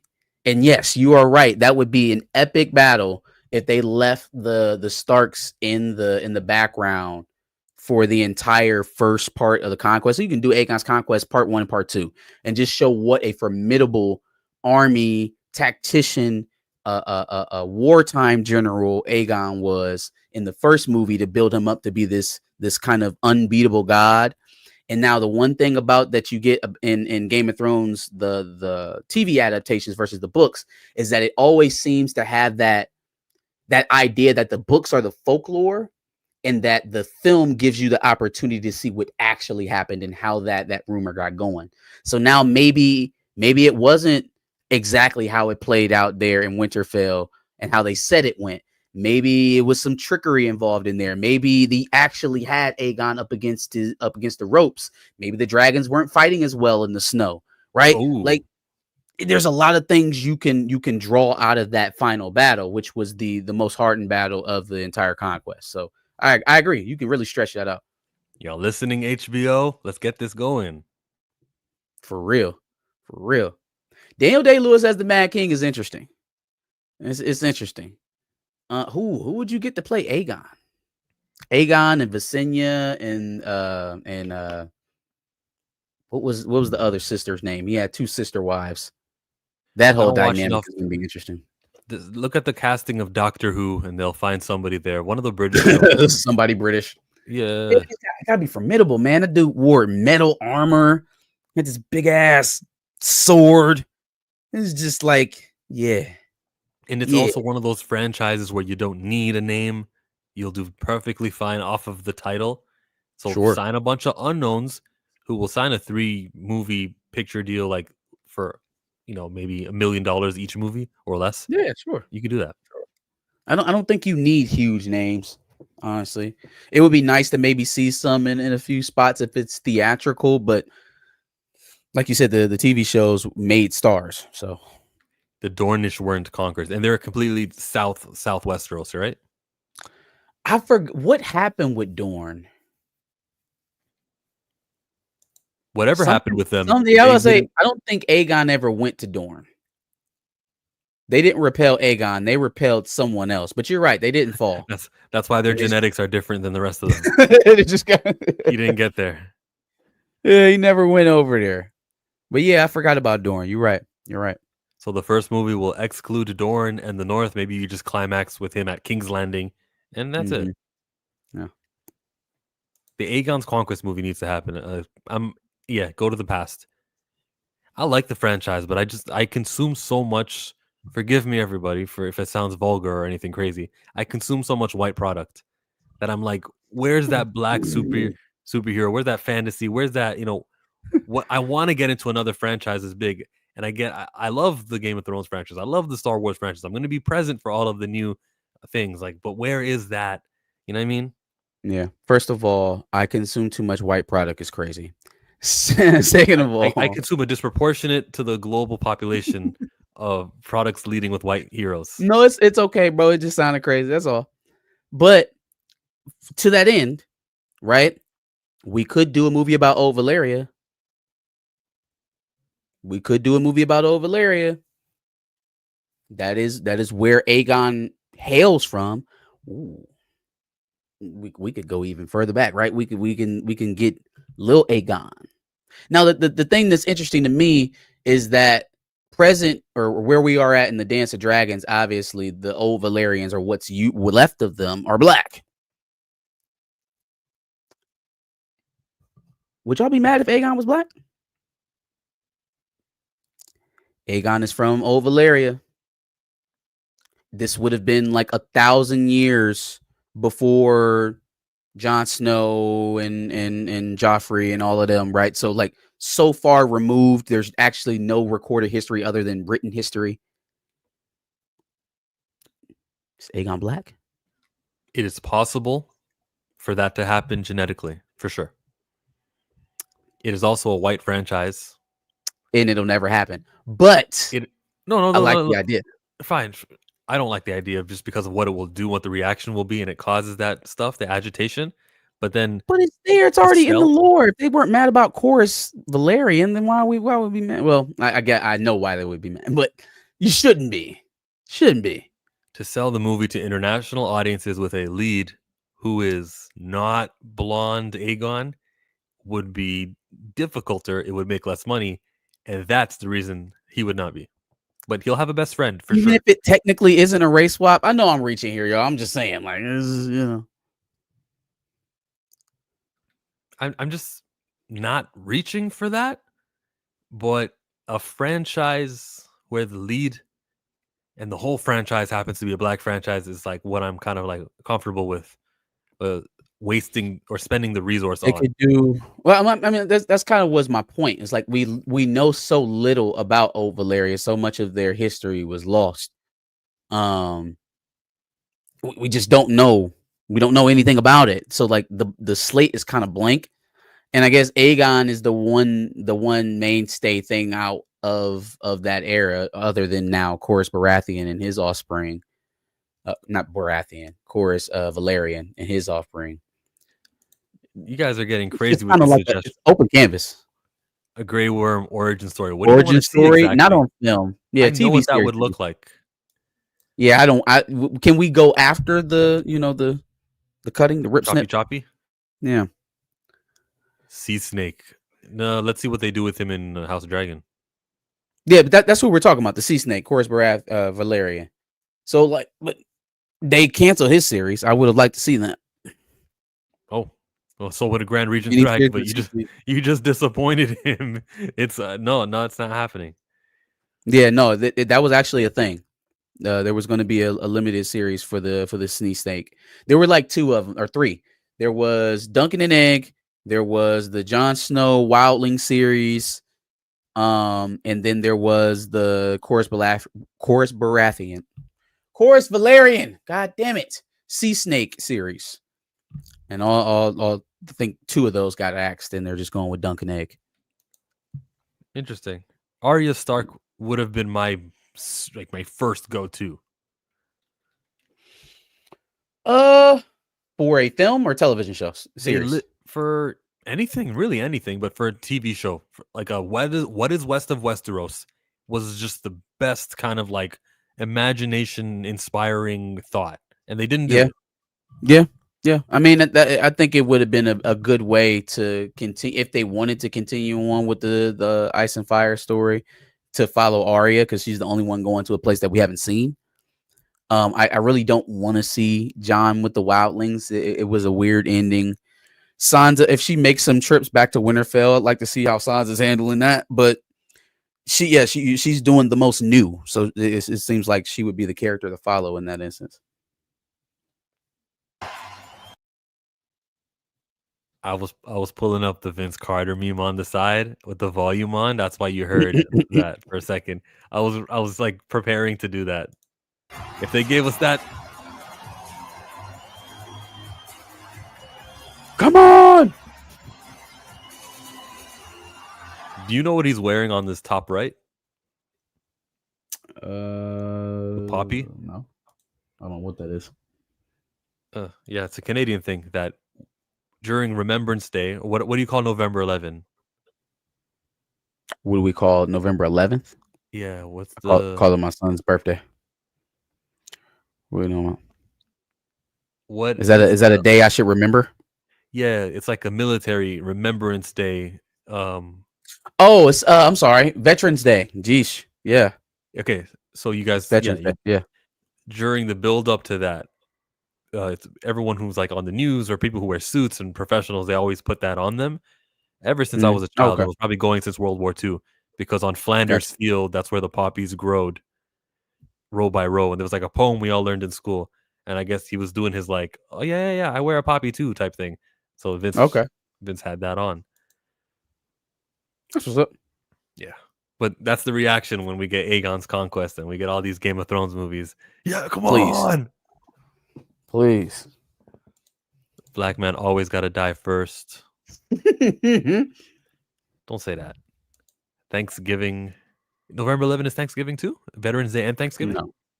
No, it's not. Who's Mysaria? That sounds like a swear word. Mysaria. That's I believe that's what's the queen? Queen of the Dragons, not Daenerys, the other one. Other Queen of the Dragons. Of the most recent series, Dance of Dragons. Who's the queen?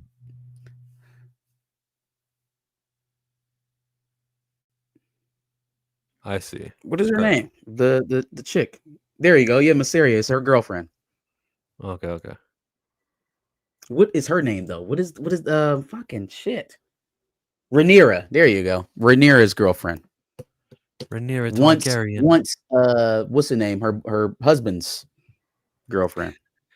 Daemon. Used to fancy her. They share her now. They are 2, but 3, but 1. I see you've had someone warming my bed while I've been away. I want to see that conversation. I want to see them have that conversation. So I see you've been having fun while I've been gone. Can I join? You know, Game of Thrones loves their sex scenes. I have no idea why they call you Littlefinger. Nah, we need Darius to keep us on track. Nah, I'm still thrown off. She killed the Night King instead of Jon. Oh yeah, and then the dragon. Yeah, man. The Yeah. dragon aimed right for that throne. Decisions. Benioff and Weiss, the new Star Wars trilogy. Right? No. They're not doing a Star Wars trilogy. I gotta catch up. Yo. No, this one. Yeah. Oh man. It was a bad ending, Regent. It was a bad ending. They could have done so much better. They just would have stayed the course. And then I hate that they gaslighted us into thinking like, hey, no. This Danny thing, it's been here all along. You guys just weren't paying attention. This character switch, it's always been there. You guys just weren't looking at it the right way. We were comfortable. We had a season 2. We're getting a season 3. Yeah, now you can take that. That's what we wanted to do. It reminds me of Avatar when Korra was straight the whole show, and then on the final episode, And then at the very end, yeah, I was so confused by that because I didn't watch it while it was on TV. I actually didn't even know there was a thing until like I was in college. I was bored. I was rewatching Avatar, and then it popped up. So I was like, oh shit, let me watch this. And so I'm watching it. She's got this back and forth with the little cop dude, right? And I'm like, this shit is getting really annoying. Like, just make them be together or make them find other partners. And so right when it happened, I'm like, okay, that's what was supposed to happen. But she like girls now? Like, what is going on? It was like the last season. They walked off holding hands into the sunlight or something like that. I was like, okay. All right, Nickelodeon.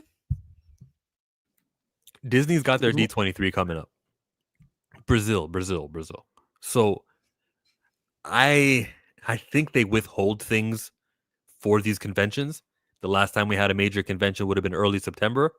So and they went all out, right? Announcements, and trailers and posters. And posters and announcements for things happening 3 years from now.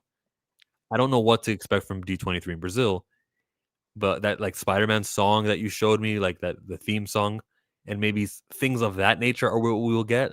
But next week's edition of Pantheon will cover all of it. Prediction-wise, it's going to be minuscule. We're not going to get a brand new show or series announced coming at D23 in relation to Marvel and Star Wars. You might get something to do with one of their like, Little Mermaid spin-off type things. Maybe the best that they can do. They'll probably give you some more Wonder Man footage. You don't think? A Wonder Man footage? Not in Brazil. They don't like dark-skinned people there. Yeah, man, that colorism thing, and I think like everyone woke up to that with the election last week.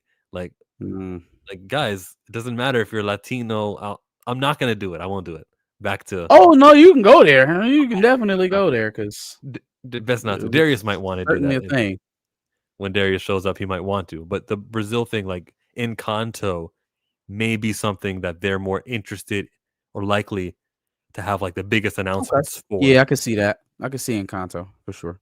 Wonder Man, shoot, nah, because that's supposed to come in next year, December. So a little extra Skeleton Crew sneak peek, maybe. Skeleton Crew. What about Iron? When does Ironheart come? Is that after Wonder Man? No, Ironheart will be before Wonder Man, but I don't know what month of 2025. Could be Ironheart. Yeah, no, I mean, I don't like you said, I don't expect it to be anything new. Like I don't expect them to show anything that we haven't heard that was already coming. Maybe just some additional footage on things that are safe. I don't think Brazil is a big enough con for them to, bring out something new or reveal it at that con. I don't believe no. Ironheart is June. Oh, that was funny. You said no bueno. Did you do that intentionally? No, I didn't. Not intentionally. Okay, Ironheart is coming out in June before Wonder Man. Lilo and Stitch teaser trailer. How deep into that are they? Yeah, they are deep. They've casted, they've shot. Yeah, they've casted. They had a little promo at what was that? Was that SDCC this summer where they showed they had the little thing. That was Anaheim's D23. Oh, okay. Yeah, okay. At their home headquarters, they did a great job. Yeah, they have something. They've got something because you can see the character, right? So they that they shot something on it. I think they could give us a preview. Because Lilo and Stitch had a title and they showed us him, and he was like walking on the screen, and they Lilo and Stitch. That's all they Yeah. had. So yeah, they withheld. Look at Tony. Yeah. I'm impressed by Tony. He usually doesn't say things like this that are like, There you go, yeah. Tony Robinson. Yeah. No sexual joke attached to it. Hey, look who's being a grown up tonight. Now watch the very next comment. He's gonna be like telling us what Stitch is slang for. Right. Will any of those shows have a connection? Try anything going on in the movies? No, they will not have a connection to anything going on in the movies. Iron Marvel Man has- definitely not.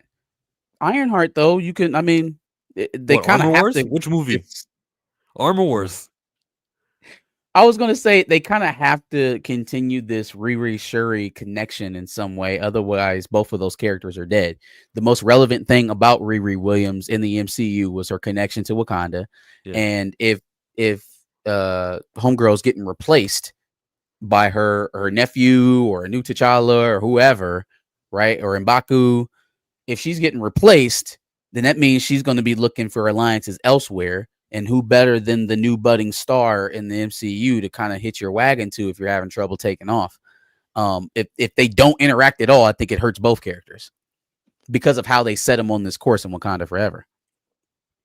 I like this question. So I sent you something about this, right? Arcane season 2. Apparently, this shit has cost $250 million already to shoot. And it's only on his second season. And so I was like, yo, that is an insane animation budget, like 125 million per season. That's crazy. I haven't heard of many shows getting up there. And then I realized this is the final season. It's the second season. They've only had 2 and they're done after this. And it took them almost 2 years to get here too. So I'm like, it took you a very long time. So now I'm suspicious about the budget. Did you allocate that, or did we just spend that because of how long it took to get there?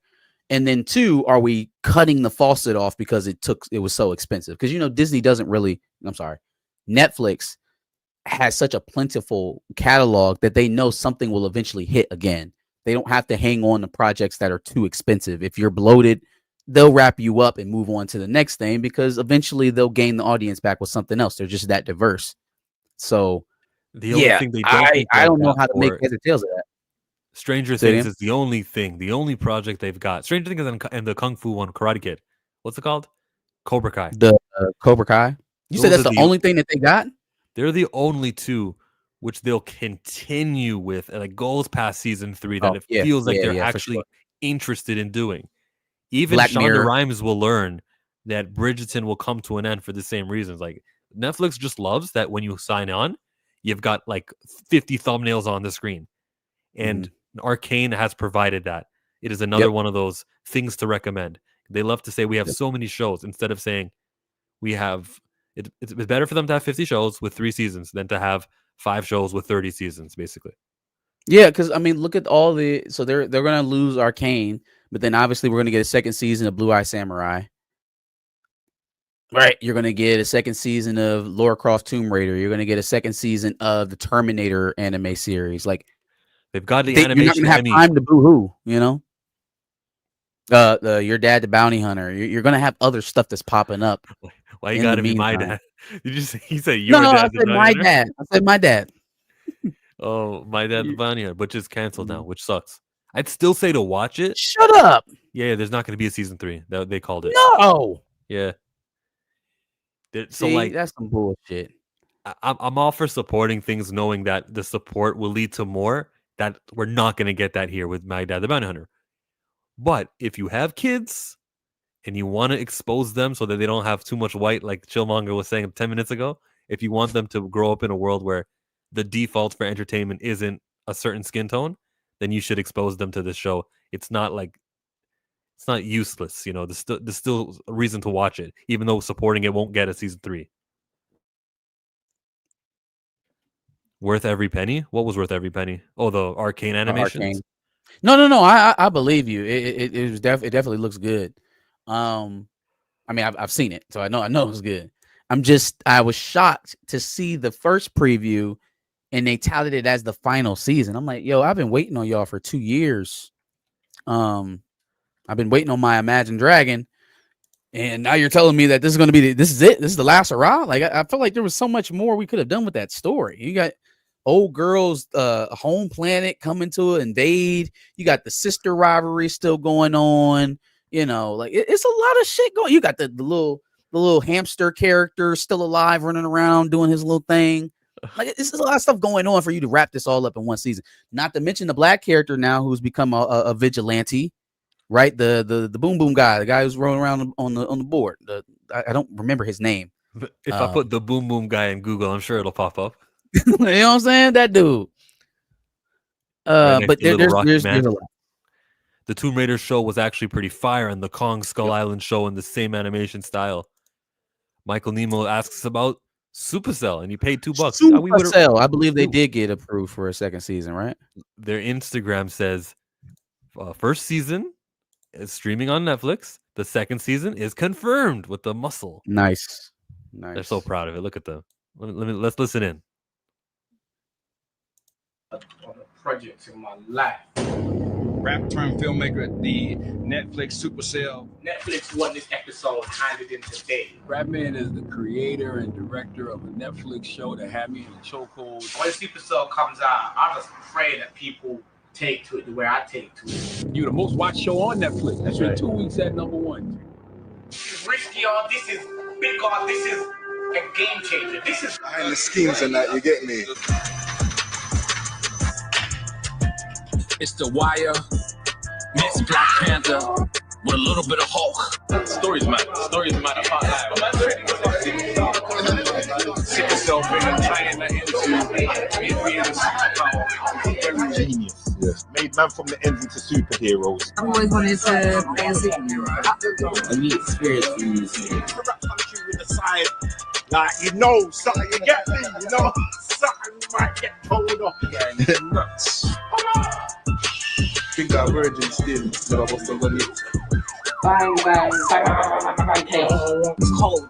You can't think straight. You can't hear. 6 months, 96 days, every day shooting. Bro, I feel like I still remember the first day. Actually, truly, I almost fell over. So I'm mentally to die. He's proud of the whole team. Actually, we've accomplished something incredible. It's a big vision. He'll be trying to trust us. You want greatness, you have to sacrifice. Like, you have to be determined. You have to be disciplined. You're looking at the behind the scenes of one of the greatest shows ever. Well, low-key, this is going longer than I thought it would go. I thought like it would be a quick little 60-second. Let's just, tune into these guys. Big Nice enough little behind the scenes clip. Yeah. Instagram don't have that many. Oh shit! Come on now, focus. What will the next Netflix flagship show be without Cobra Kai and Stranger Things? We're looking at it. Supercell might be it. It was the number one. Supercell might be it because of the way that it captured. It was number one for everybody for a week. So that's, it's got potential. Could be. What are some other candidates? A Squid Game, obviously. I think they're going to try and push towards the front of the line a little bit more. Dark Mirror has been on for a lot of seasons, but they just they're not consistent enough. The laws are too long for it to be a flagship. Love Castlevania. I'm still working my way through Nocturne. Netflix doesn't have flagships. It's rare. It's rare for something to do as big as It's rare, but I think they tried to put Umbrella Academy in there as like a replacement for Stranger Things once it was over, but it just didn't last nearly as long. But it was it still did good, and that's it did okay. Important. It did okay. They don't have many A pluses, but they've got so many A- shows. Yeah. Yeah, man. Squid Game, Supercell. Maybe one of these animated projects that they've been letting. I really liked Pluto. Did you watch Pluto? No. Fam. If you're into like a noir style detective films, the ones where they like talk the evidence through in the background as they're going to investigate and shit like that, it matches. It's like that style of film with AI and robots. It's an animated show? Yeah, it's well, I guess it's an anime. Yeah, the man, bruh. You know, Do yourself a favor. This is not going to do it justice. Like, I mean, it's a nice trailer, but it's not going to do it justice. what I A lot just of tell you about, suspense, a lot of drama, a lot of mystery. sure, it's a fine show, but it's the reason I'm not watching The Penguin either. There's there's a lot that I think about before I like take in another new franchise, which is it's affecting the amount of new good things that I'm seeing. You know, but I need to It's have a diverse. unfortunate, right? You know, you take that path, you cut a lot out. I cut a lot out, but I have a lifetime. I'm good when it comes to white representation on screen. It's great. They are the defaults, and they shouldn't be. There should be new things that I'm consuming, which are positive representations and depictions, and that's why I'm amped to cover the new show of Alex Cross. I think it's just called Cross on Amazon Prime, and that's Aldous coming out Hodge. November 14th. There's also a new movie coming out today, tomorrow. It's called Elevation. Anthony Mackie is the lead of. And if Darius was here right now, I will be chewing him up about how Anthony Mackie is indeed a lead actor. And he put his money behind this. He's producing this film. He's probably acting in it for free and getting a back end on the percentages on the box office. Anthony Mackie can lead a movie. He's doing a great job promoting this movie called Elevation. It's about being elevated above 8,000 feet. If you go down, the monsters will get you. Where are the monsters from? Space. I don't know. From the makers of Quiet Place. It's not the same arguing with you, Marcus. I want to argue with Darius and convince him like this guy will sell tickets and it'll be a success and maybe we'll get a sequel. I don't know. Maybe you see he's gonna die in the movie. That's what's gonna happen. You want me to be Darius again? Oh God.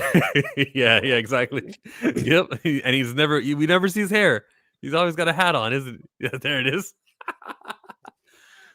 All right, Darius, look, Anthony Mackie is the future.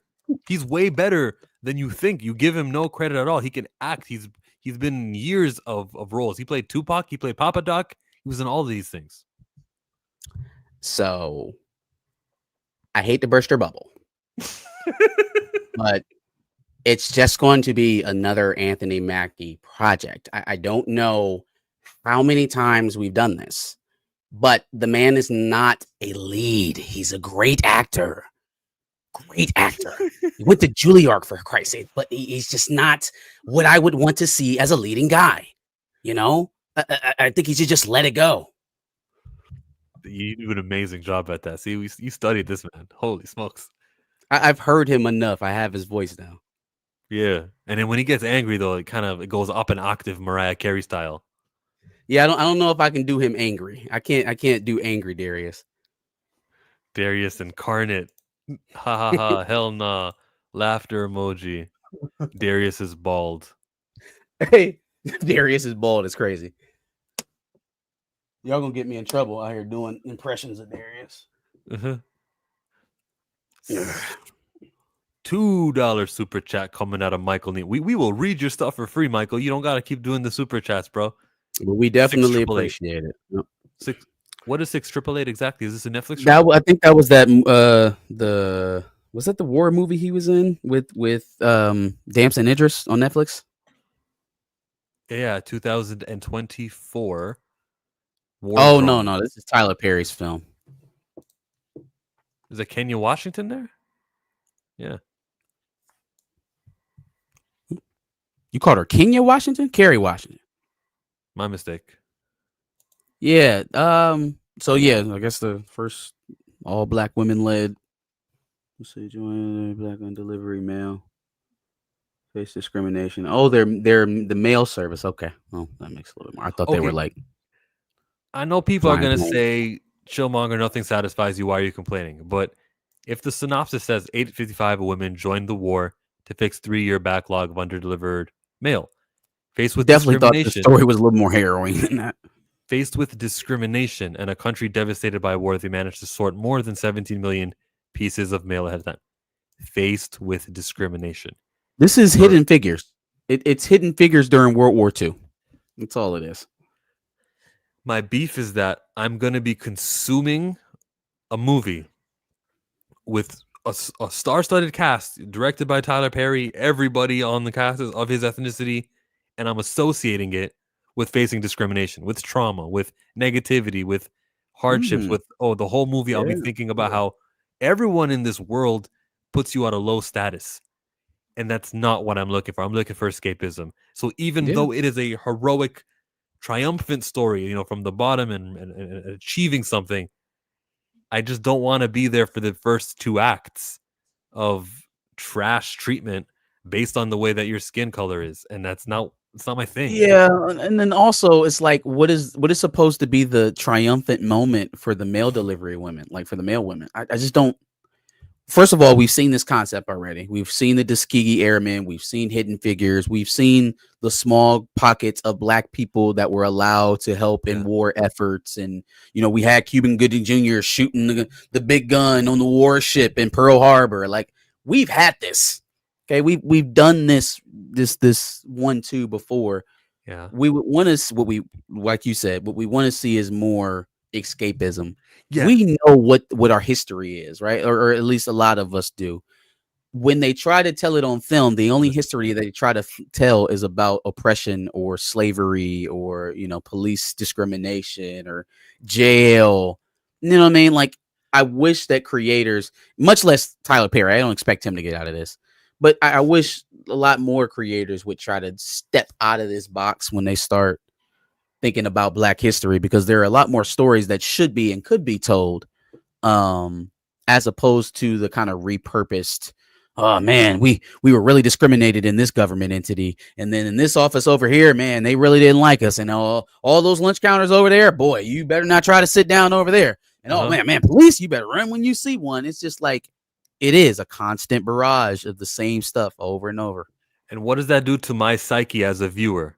I don't want to have to think of poor, lame, unhuman dehumanization. I don't want to have to subject myself to that for 2 hours, or at least for the first half of the movie.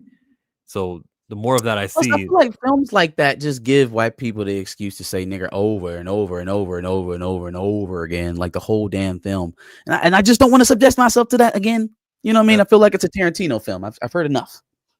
That's a great reason there. And I'm not at all, and Marcus is not at all calling these movies bad. But when we only get these movies along with the drug movies and the crime movies and that stuff, it's like we notice that what's missing is, like, you know, young Sheldon. Okay. What about Neil deGrasse Tyson? What if he had something like that, you know? Just a young kid based off of his life, basically, or inspired by, and we just have fun watching this astrophysicist grow up. You know, I was thinking about this earlier, and I think we were closer to it was an interview with Jaleel White. I think we were closer to what we actually wanted in representation in the 90s than we've been probably in the last 20 years. And he's right, I know. Because I mean, look, network television filled with Black fathers raising their children, you know, Black families interacting together, not even just the Black nuclear family. Like, I can think about how it spilled into the early 2000s and shows like One-on-One and what was the Wayne Martin show where he had like his ex and his wife and they was calling together. Like, there is so much Black content that we left in the 90s and early 2000s. I think that we just expect it to be replaced, and you have seen the market and the model go so far in the opposite direction. See, what they don't tell you is that, you know, your ABCs, your NBCs, your CBSs, the 90s was a very dubious time for them, right? There was a time in the early 2000s where they thought cable was just going to be a bygone age, and then eventually they were going to start ripping the cables out of your homes. That's how sure people were that cable was going to die. And so to keep a lot of these studios alive, what did they use? They used Fresh Prince. They used Family Matters. They used Martin and Jamie Foxx and Steve Harvey show and Bernie Mac show. Wayne's Bros.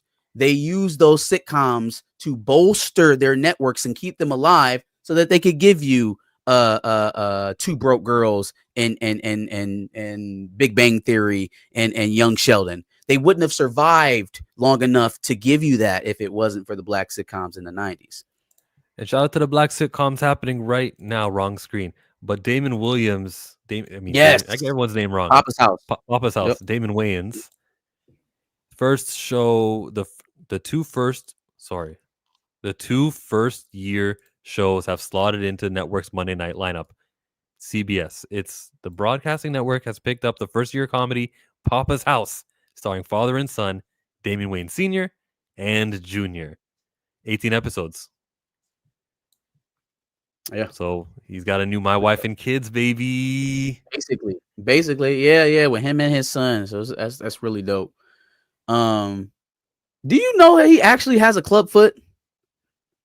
Damon Wayans. Oh, I didn't know that, which is crazy because when you see him moving around in My Wife and Kids, I would never know. That's how I know something really did happen to Martin Lawrence. Because everybody's like, oh, well, he moved well in the movie. Nah, man, he putting on a show. Because if Damon Wayans has had a club foot for most of his adult life, and he was doing all that shit, he played 1-on-1 versus Michael Jordan in one of those episodes. Yeah, great episode. Yeah, what an amazing actor. Amazing actor. Do you see him on the Jennifer Hudson show? No? You know how Jennifer Hudson has the thing where they like clap them out. They sing to him as they're coming out to the show, to the stage. Yup. I think they were just doing that for Christina Milian here not too long ago. Yeah, and they even I know, because I was like, damn, that's Christina Milian. I haven't seen her in years. Yeah, she had a Christmas movie out on Netflix right now. A little early for Christmas, but yeah. Did y'all like Hijack with Idris? I don't think they mentioned race once. Was like Hijack with Anthony Mackie? That was the one with Anthony Mackie, I believe. It was okay. What was that? I didn't see Hijack with Anthony It was Damson and or maybe I just keep throwing this movie out and that's not the name. Who's it? It's one season with Idris Elba. Hijack. Oh no, haven't seen it on Apple TV. Your favorite? They're underrated, dog. They are underrated. I'm about to start watching Silo. Appreciate the $5 again, Michael Nemo. You got it. Hey, when I sell my comic book, please remember me, Michael Nemo. When I got that comic book ready to sell, I would pay money for this on screen. Actually, Hey, we got Damon here. Damon, we got you up the way. Oh, he didn't spend a lot of time with Daddy. Yeah, he ain't spend a whole lot of time with Dad.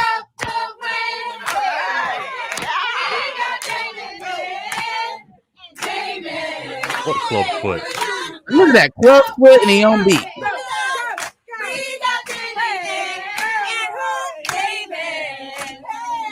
I want to work here.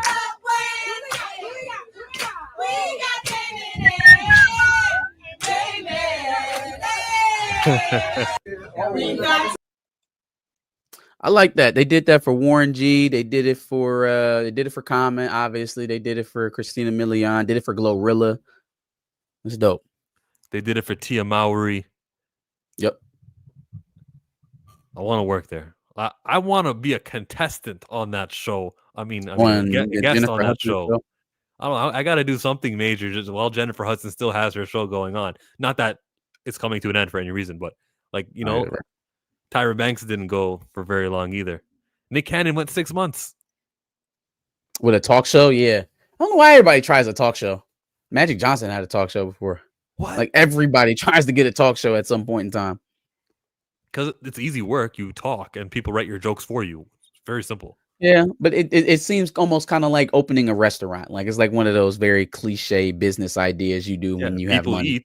People need to spend their money somewhere, and majority of restaurants fail within like 1 to 3 years. So it's like a dead business model. Just like, hey, let me take all my money and invest it in a daytime television show. Yeah.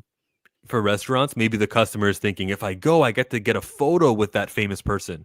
And once you got that one photo, you're satisfied. You want to keep going there? Never go back. Yeah. I respect the celebrities that aren't very like front facing in their franchises. Like they kind of let the brand speak for itself. Shaq is pretty good at this. of just letting his brands win as opposed to like trying to, hey, this is Shaq's blah blah blah blah blah. You know what I mean? Like he has his chicken spot that's just doing really well. And the one thing he did put his face on is them Shaq gummies. Them things smack. There's only 6 of them in a pack. They have his face on them. They're terrific. They're terrific. But like, you know, others try to be very forward about their ownership. Magic Johnson is one of those guys that's always the face of whatever he's doing. When he owned the LA Dodgers, he was doing pressers. When he was, you know, and on the Lakers, obviously he was the guy. He became a general manager or the president of the team, I should say. Magic Johnson Theaters. I don't know if anybody's ever been to a Magic Johnson Theater, but that was one of my favorite spots to hit in Cleveland as a kid. There were a couple different locations. They're not there anymore? No, they're closed. That's what I mean. Like a lot of his businesses have gone, you know. He also had a TV show. If the reason for the Magic Johnson Theaters was to provide affordable movies, then no, it was regular theater, fam. It was a regular theater, regular ticket prices. It wasn't a discount.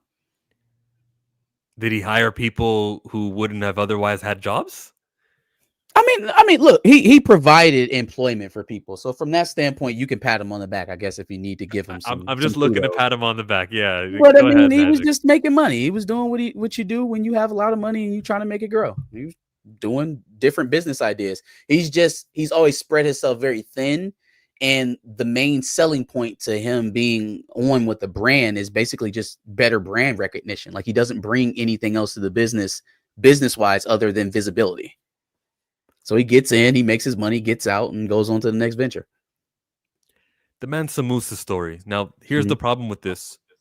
This is before enslavement in Africa, or like it's before 400 years ago. I believe this guy was around in year 1300.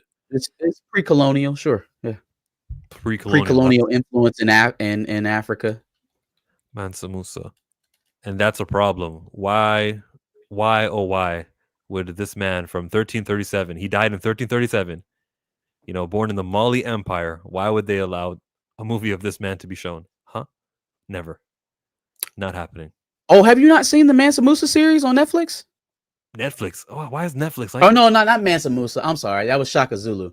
But they did like it's a very old series. It was shot in like the 70s or 80s. Okay. They did like a 10-part series on Shaka Zulu. Yeah. I was ready to say they never promote this stuff, but they okay. Yeah, no, it's old. Yeah, it's old. It's old. So I mean, my only point to say that was that it has technically been done before. So it's not out of the realm of possibility, but I mean, you're right. Like, do they really want to show a dominating black man so far back in history where his story isn't told a lot? Are they going to reveal that to the world? In other words, who knows? Check out Strong Black Lead. That username is a Netflix username, and they only promote the Netflix shows that are happening with a strong black lead. Oh, nice. Check out that if you're looking for that. That closes the Netflix portion of Pantheon. I'm going to say goodnight. Marcus, you want to go any further? Because I thought Darius might have joined, but like he said, flat tire. He's listening to us. Yeah, now you got a lot going on. So we'll hold it down for him tonight. Definitely appreciate everybody in the chat tonight. Definitely appreciate all the super chats. Make sure you like the stream, smash the like button, follow me, Back of the Bus podcast. We will be on there on Sunday doing Behind the Cape and W's and L's, and I'll be back here next Thursday. And I remind you that on Monday we're making T'Challa trend. It's the anniversary of Wakanda Forever for 2 years. Use the hashtags recast T'Challa Forever, and Wakanda Forever. As you can see, I am not dead.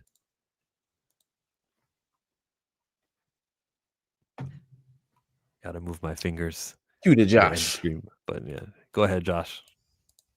Hey, I've been watching y'all every single time on Thursday and Friday because I swear to God, y'all switch up every now and then. But rock out. I'm fucking with it. I'm out. Thank you, Josh. Appreciate it. I know.